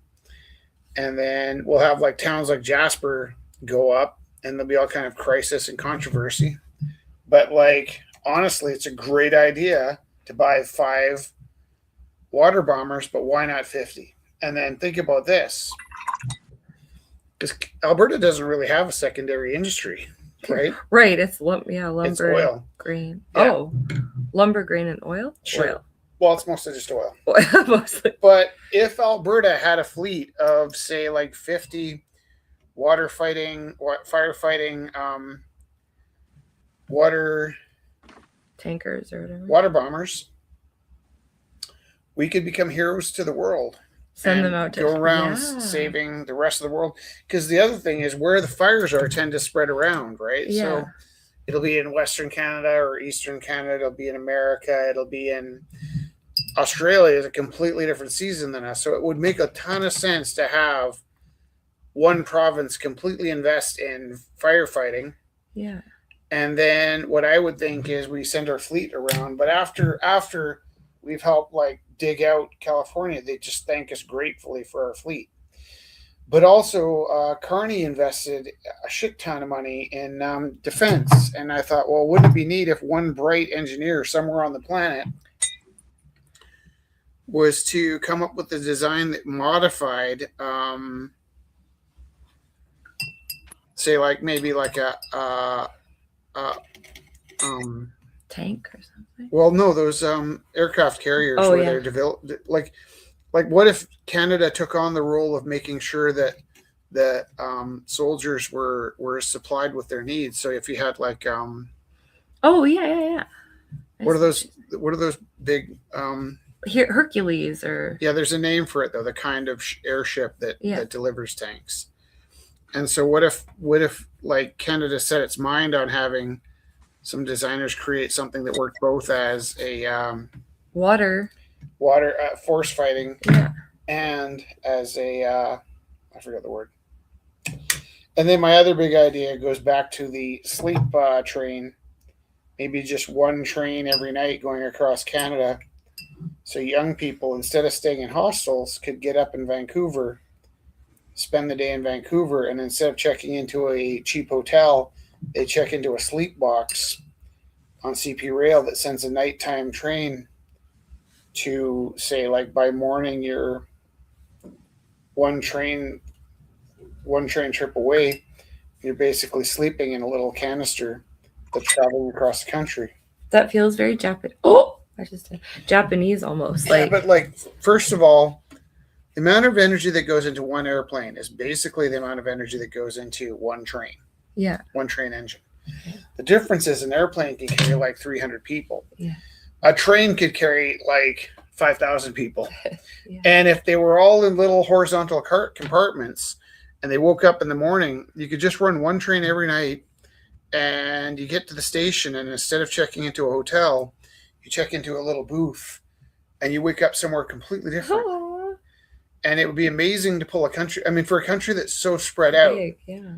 forget about the fun of it or the travel of it or the saving on fuel. The idea that you could build continuity within a country by getting young people to know each other and traveling around this huge space is the essential part. Yeah. Now, I don't think Nancy can fix those things for me. I like the. But I know that I'm not being heard. And maybe if he was just sitting in a meeting somewhere. He's like, hey, what about this? And he was working with people that were talking about defense. Like, what if the aircraft carrier also could drop a shit ton of water on the burning forests? Honestly.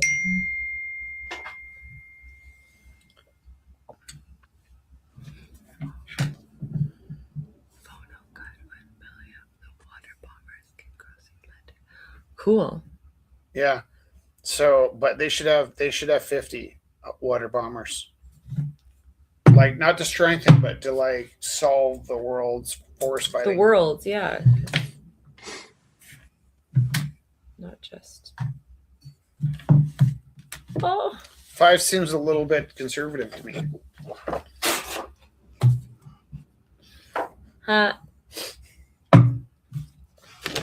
It's not lost on me. Mm-hmm. I'm going to try a thing that I've never tried before. There's a lot of gum arabic at the bottom of this. Are you ready? Mm-hmm. Are you ready for this hat to crappy?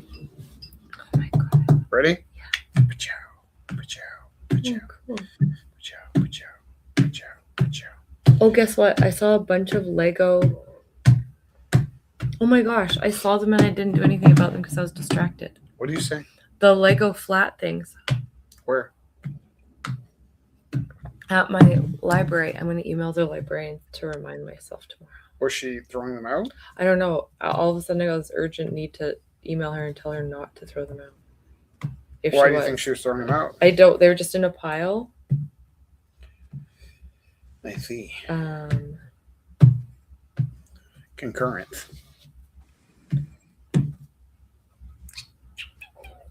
Just so I don't forget. That's okay.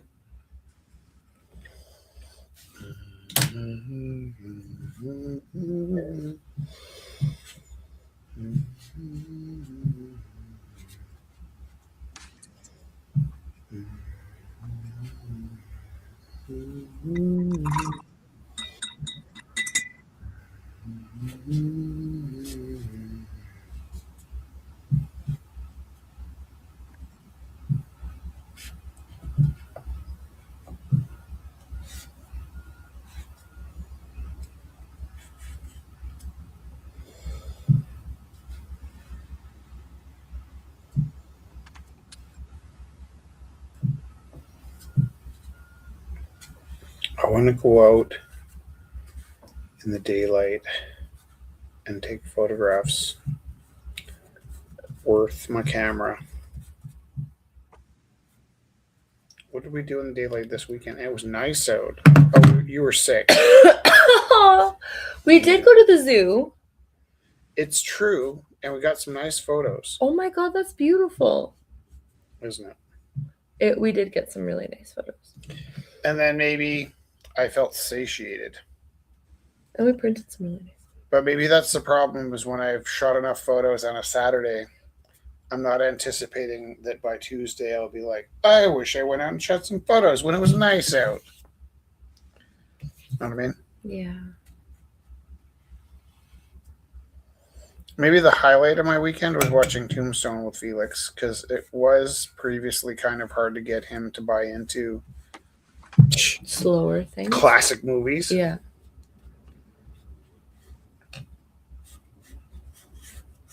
But he's starting to open up a bit to that.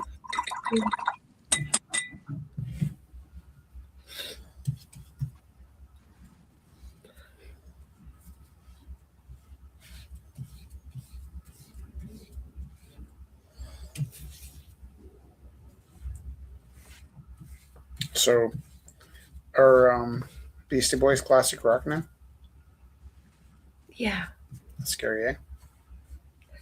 Oh my god, I saw this song. It was like, the punks are all old now, and it was just like the funniest thing.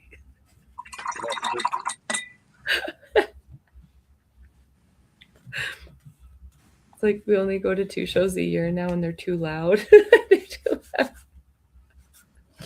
I sort of feel that way when Pat Daddy's in town. Like, he's so awesome to invite us to the shows. Yeah. It's like my slam dancing days are done. I'm not pro slam dance anymore. I can't headbang that much anymore. I get really dizzy. Like I get a headache. It's not good for you. Yeah. The fact that you care whether it's good for you is the real problem, though. Right. That is the issue. Or the fact that like it affects you at all, like it hurts. The mortality of it's a little Mortality of it is very intense. Oh my good golly, Miss Molly.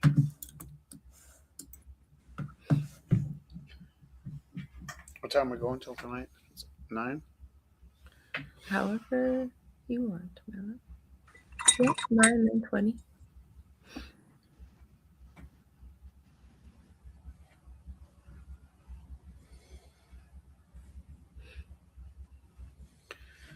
Kelly, what's your favorite TV show?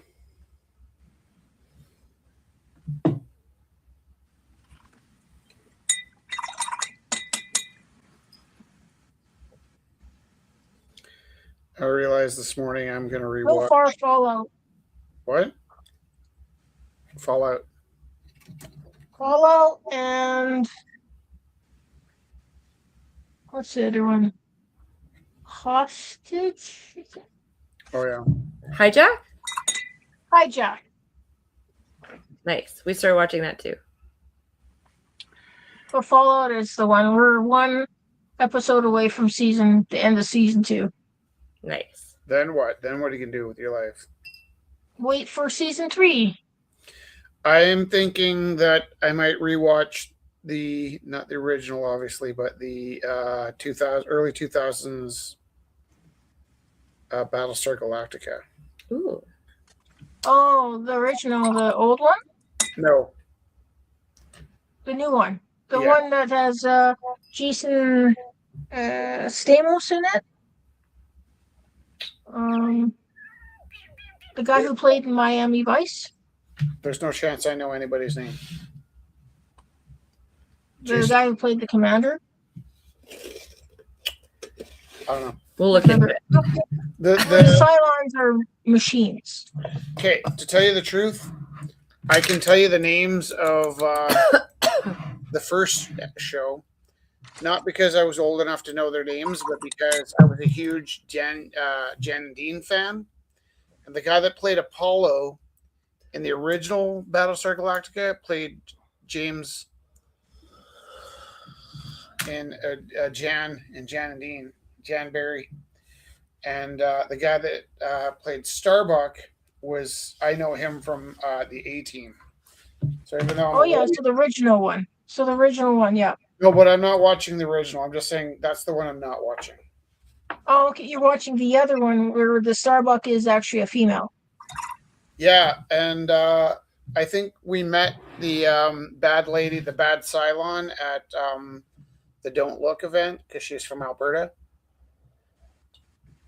She was a Kelly Straight model. Oh, okay. But she played. She played the Cylon, yeah. But what I'm kind of imagining is that.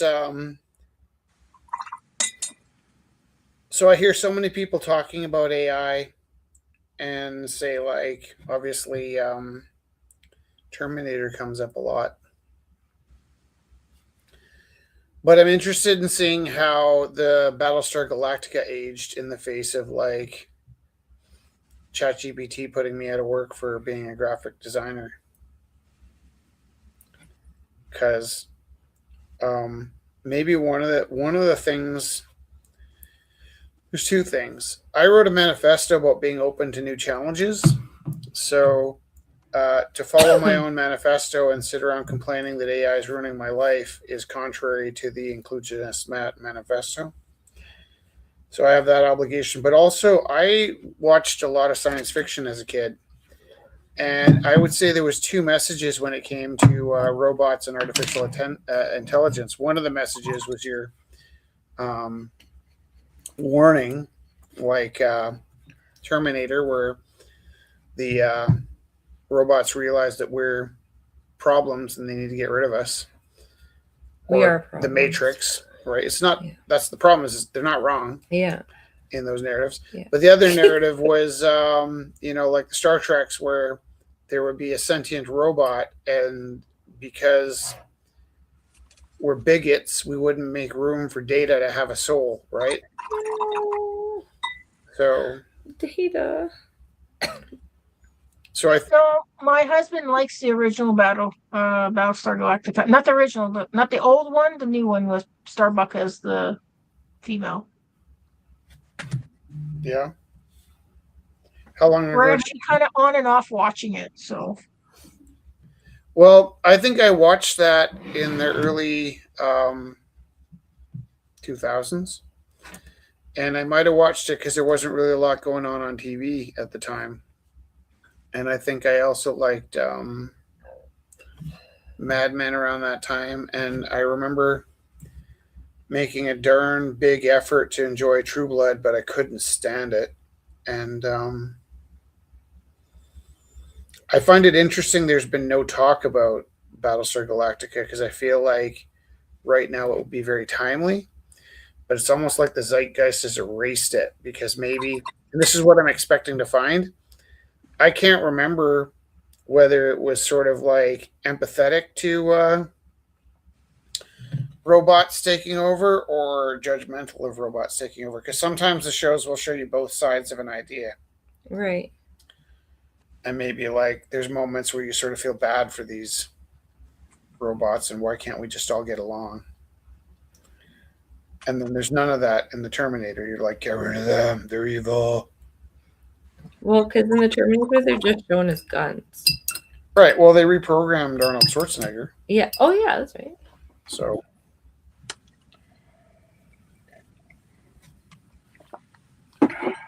But, yeah, it's not very popular. iRobot was really good like that. Yeah? Right. Wasn't it? His little cute eyes, like, boo, boo, boo. What about me? Philip K. Dick. Same with Blade Runner, right? Yeah. And then they took it a step further, right? Because in the first Blade Runner, the love interest is a robot. In the second Blade Runner, the love interest is a hologram. Right. But really, aren't we all just holograms? Well, and that's what I got back to. It's not that I'm convinced that AI is real. It's that I'm wondering if we're real. I'm not positive that I'm real. In contrast. Or what does real mean? That's what I'm saying. Yeah, I really like this conversation. It really led me with like a lot of ideas this morning. It's like, because like you said, we're just synapses, and like our brain is taking all the information around us and repurposing it and regurgitating it. And that's like we're just electricity. Are my eyes a search engine? Yeah, right? Yeah. And our memories. Because on my own, independent of anything I've read or believed or thought, somewhere in my lifetime I decided that the eyeball isn't a lens, it's a filter. Right. When I made that leap, a lot of things started to make a lot more sense to me. But if you could see everything that was around you, you'd go crazy. Yeah. So what your eyeball is really doing is stopping you from seeing bacteria, and it's stopping you from seeing radiation, and it's stopping you from seeing molecules. Yeah. So you're not seeing an apple because there's an apple in front of you. You're seeing apple because you can't see oxygen. Right.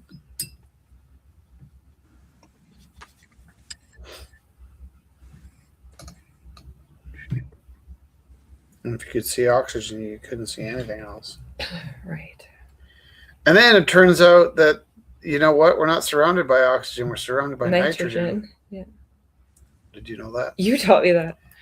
I was talking to the kids about rust, because this kid was like yesterday, how do you get this rust color, Miss Teru?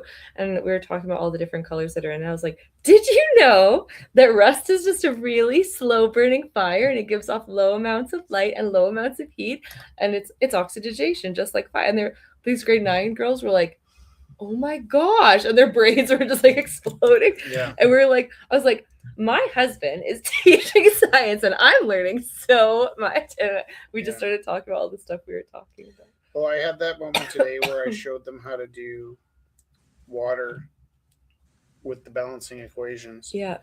And then I took a leap and started doing rust. Yeah. But then I realized I didn't know what I was talking about halfway through. Yeah. Because I was like, well, let's try something different, something I haven't tried already, something that I didn't have prepared and understood before the bell rang. So we went into iron. Do you know how many? Okay, first of all, how many of the atomic numbers do you know now? Like, no, none. You do. Oxygen has 8. Oxygen has 8. What else do you know? Hydrogen has 1. Hydrogen has 1. Helium has 2. Carbon has 6. Carbon has 6. Well, let's just talk about stuff we use. I know, I'm just kidding. When was the last time you got yourself a handful of radon? Sometimes nothing. But what do you think iron has? Iron? Yeah. 10. 26. Ooh. But so I was gonna stick with stuff we knew. So I was like, okay, let's look up iron. It's 26, and that sounds like a lot of work. So so 26 means it's got 2 electrons in the first ring, and it's got 8 electrons in the second ring. The third ring, I believe, has 18 electrons. And then... Do the rings keep getting bigger? Bigger. Yeah. How do you have 18 in a ring? I thought there was only 8 allowed. No, it's... Bigger. Bigger. Rich, you know how much fun it would be with you? I think it's fun for the kids because they see you struggling through it, and then you. Did I say 26? Yeah. Okay, 26. Okay, so I've got two electrons in the first ring. Yeah. I've got 8 electrons in the second ring. Yeah. And then I've got so that's 10. Yeah. And then I've got 18 electrons. Is it 14? Might be 14 electrons in the next ring, which leave me with 2 electrons in the outer rings. Right? Yeah. And it wants up to 32 electrons in the outer rings. And I probably have these numbers wrong because I'm not a scientist. Yeah. But so let me say that one more time, right? Because I was going to explain how what I spent today explaining was hydrogen has 1 electron. Hydrogen has 1 electron. Oxygen has 8 electrons. Oxygen has 2 electrons in the first ring and 6 electrons in the second ring, but it wants 8 electrons in the second ring. So the simple way to look at it is oxygen's like a minivan, and it wants to fit 8 passengers in its outer ring. And hydrogen's like 2 hitchhikers. So if you've got a minivan with 2 empty seats and they want enough gas money to get to San Francisco, and 2 hydrogens are hiking down the alley and they don't have a car, but they do have like gas money. So then it makes perfect sense that the 2 hydrogens would partner up with the oxygen and become water. The thing that I didn't really anticipate when I first started teaching it last year is that the hydrogens don't really wander around by themselves. That's an unstable atom, right? Those are nuclear explosions, right? That's a hydrogen bomb. Yeah. So to stay stable, the hydrogen atoms walk around in pairs of 2s. I found you. Right. Now, 2 hydrogens and 1 oxygen would still make water, but the problem is the oxygens are also unstable by themselves. That is you and me. So the oxygens walk around in pairs of 2s, which means you actually need 4 hydrogens and 2 oxygens because the oxygens don't wander around by themselves. Right. Got that? Yeah. Okay. So then I was explaining, well, let's do iron because we did rust. We physically removed rust, and I wanted to talk about how that fit in. But I kind of had a bad feeling. Like the other one we're doing was silver, and I definitely knew that's like 47 or something like that. So I didn't want to do silver because I didn't want to spend all day drawing dots on the atoms. But 26 was still higher than I'd hoped. And I expected it to have like a certain number left over in the outer ring, which would explain why it's attaching to the oxygen. And for a second there, it looked like it was perfectly balanced to the outer ring. That if iron was just like helium, where it's got just the right number of electrons in its outer ring that it wants, then it would be stable, right? Yeah. A noble gas. But it turned out where I'd miscounted was I had my first ring wanted 2 and I had 2. My second ring I wanted 8 and I had 8. My third ring I think I wanted 18. That makes sense. My fourth ring had two electrons and room for 30, right? And that's where I was like, oh, like, how do I explain how the oxygens fill the 30 empty rings on the outside of the... I do love hearing our heat come on. Yeah. So you know how that works? How? Well, and this is how I explained it. Let's say you and the boys are out for the weekend and you're going on a trip, right? And what you kind of want to happen is, kind of an equal match between girls and boys at the party, okay? So you have your choice. You can either get rid of 2 dudes or find 30 chicks, right? They're like, we're getting rid of these 2 guys, and they named the guys that were leaving. And so that's not a perfect analogy because it's not like you have a choice between 2 or 30. But when it comes to that outer ring, you either need 30 more electrons, right, or you need to get rid of 2. So the iron wants to get rid of 2 electrons. So I was explaining that when the oxygen comes by and the iron's got 2 extra electrons, yeah, the oxygen's hungry for 2 electrons. Yeah. It's like the oxygen bites onto the extra 2 electrons in the iron, yeah, and latches on. And then it's not oxygen and it's not iron anymore. It's something different. And I told them that rust was called what? Oxidization? Iron oxide. Iron oxide. Yeah. Yeah. But that's where these things are unfolding for them because they've all learned how to balance equations, but they don't know what they mean.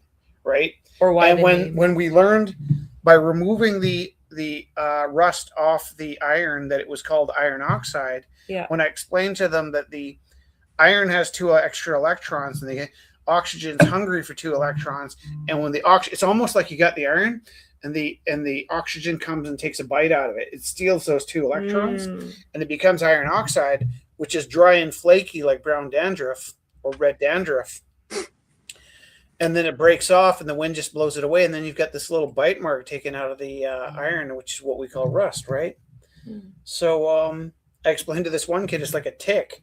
that comes and bites a piece out of your arm and dies and then floats away but leaves a hole in your arm.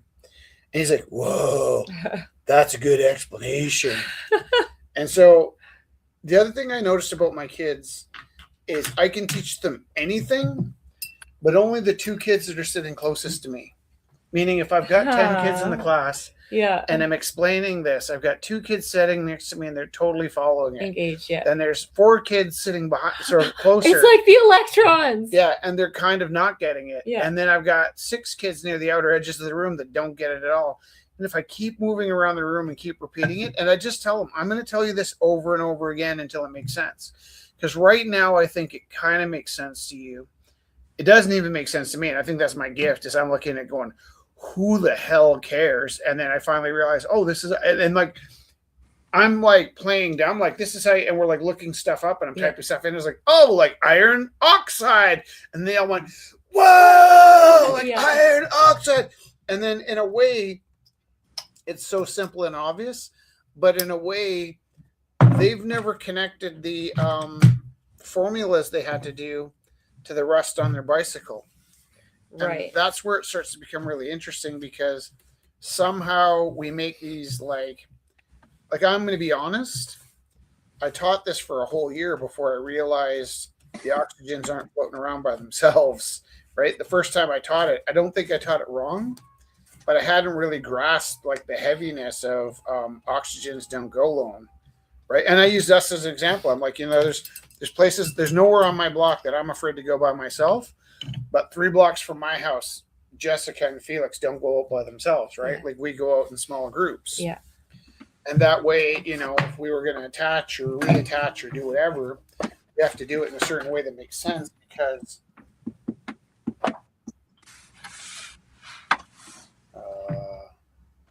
what's heavy? This is heavy. That's a bad idea.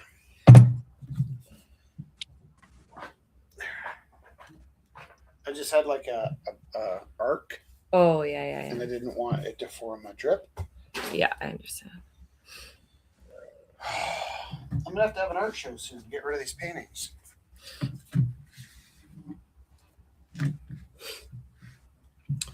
The other thing, because it's kind of a wolf pack in that class where it's just boys. I was gonna say, I think did I see that? Like it's all. Yeah, but sometimes it makes it kind of easier to make. I was gonna say it probably is gonna be way easier to like get into things too, because you don't have to mitigate emotions. No, it's like I was talking about how these particular atoms don't go out by themselves. Yeah. And one that goes, because they're, and he said a word that I wouldn't say because it refers to an anatomical part that would imply a lack of courage. Yeah. And I totally understood where he was going, so I didn't freak out. But it was also like, that's kind of exactly like what I'm Yes, sir. Yeah, that's exactly what we're saying. They're not tough guys, right? You can call them whatever you want, but they don't go solo ever. And the bravery of helium, it's just amazing. Just brazen. Just mind blowing. Okay, here's what I think. Are we missing people? We are. Yeah. Okay. So Scott's taking it a step deeper into the frequencies. And that goes like, atoms are neat because that's what holds everything together. Electrons are neat because that holds everything together. What attaches the particles that make me into a solid are all about atoms. But when you go inside an atom,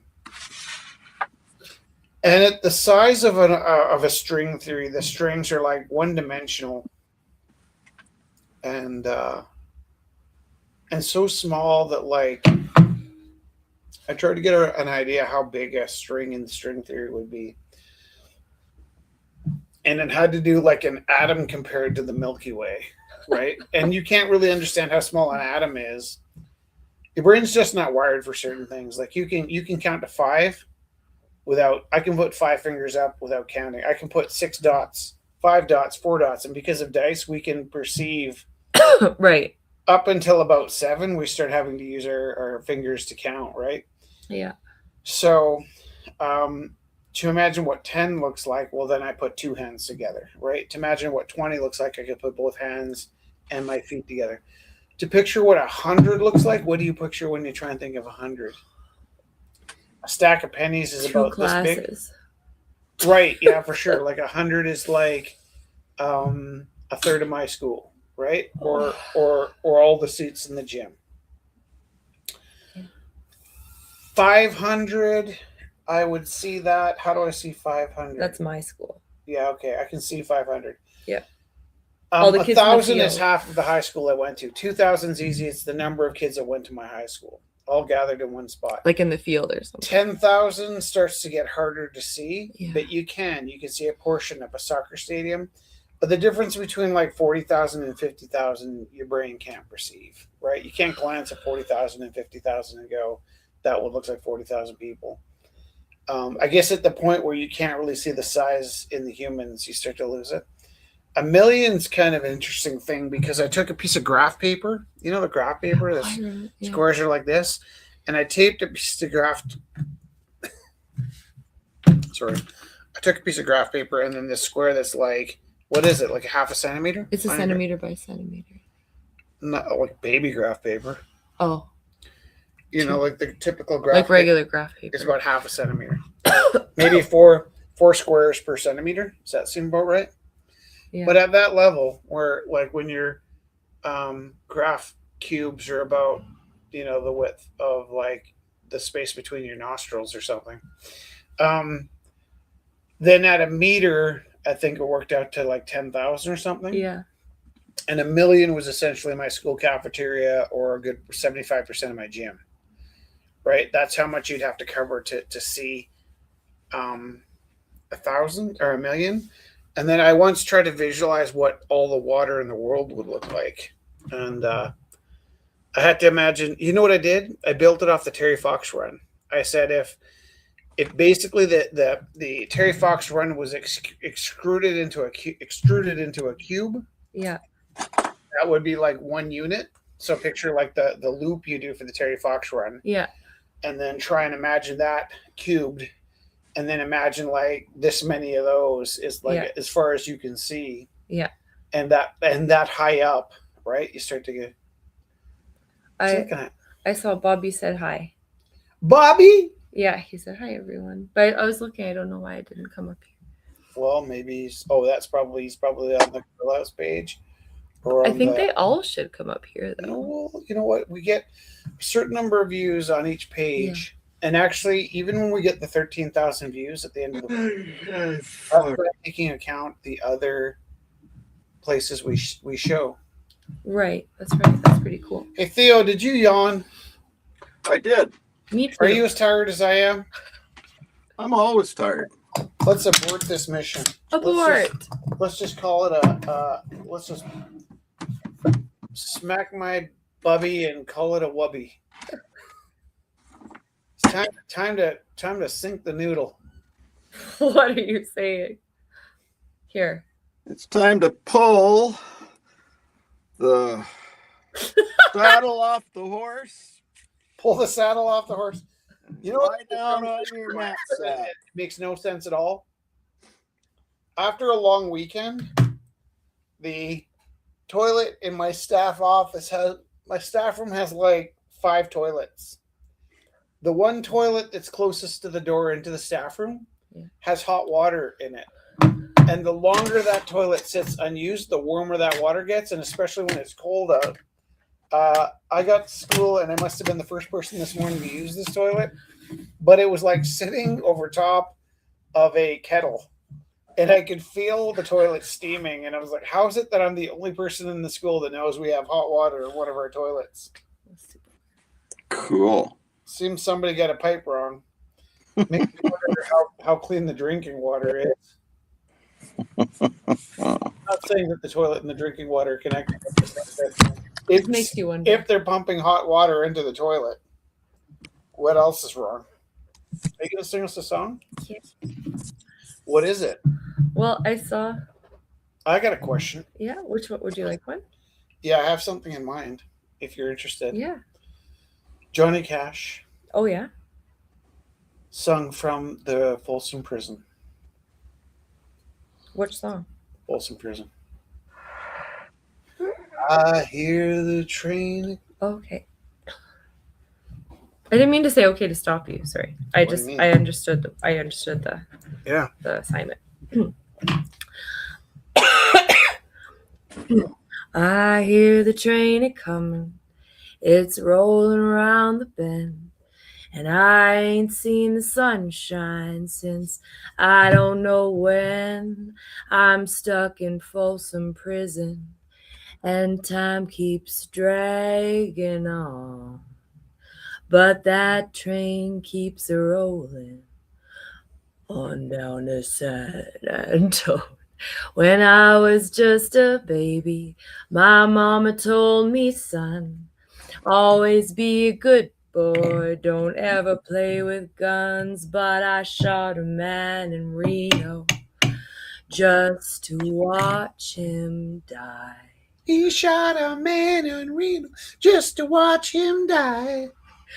When I hear that whistle blowing, Well, I hang my head and cry. he hangs his head and then he cries.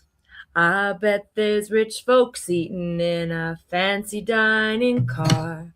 They're probably drinking coffee and smoking big cigars. Well, I know I had it coming. I know I can't be free. He can't be free, no, he can't be free. But those people keep a moving, and that's what tortures me. Well, if they freed me from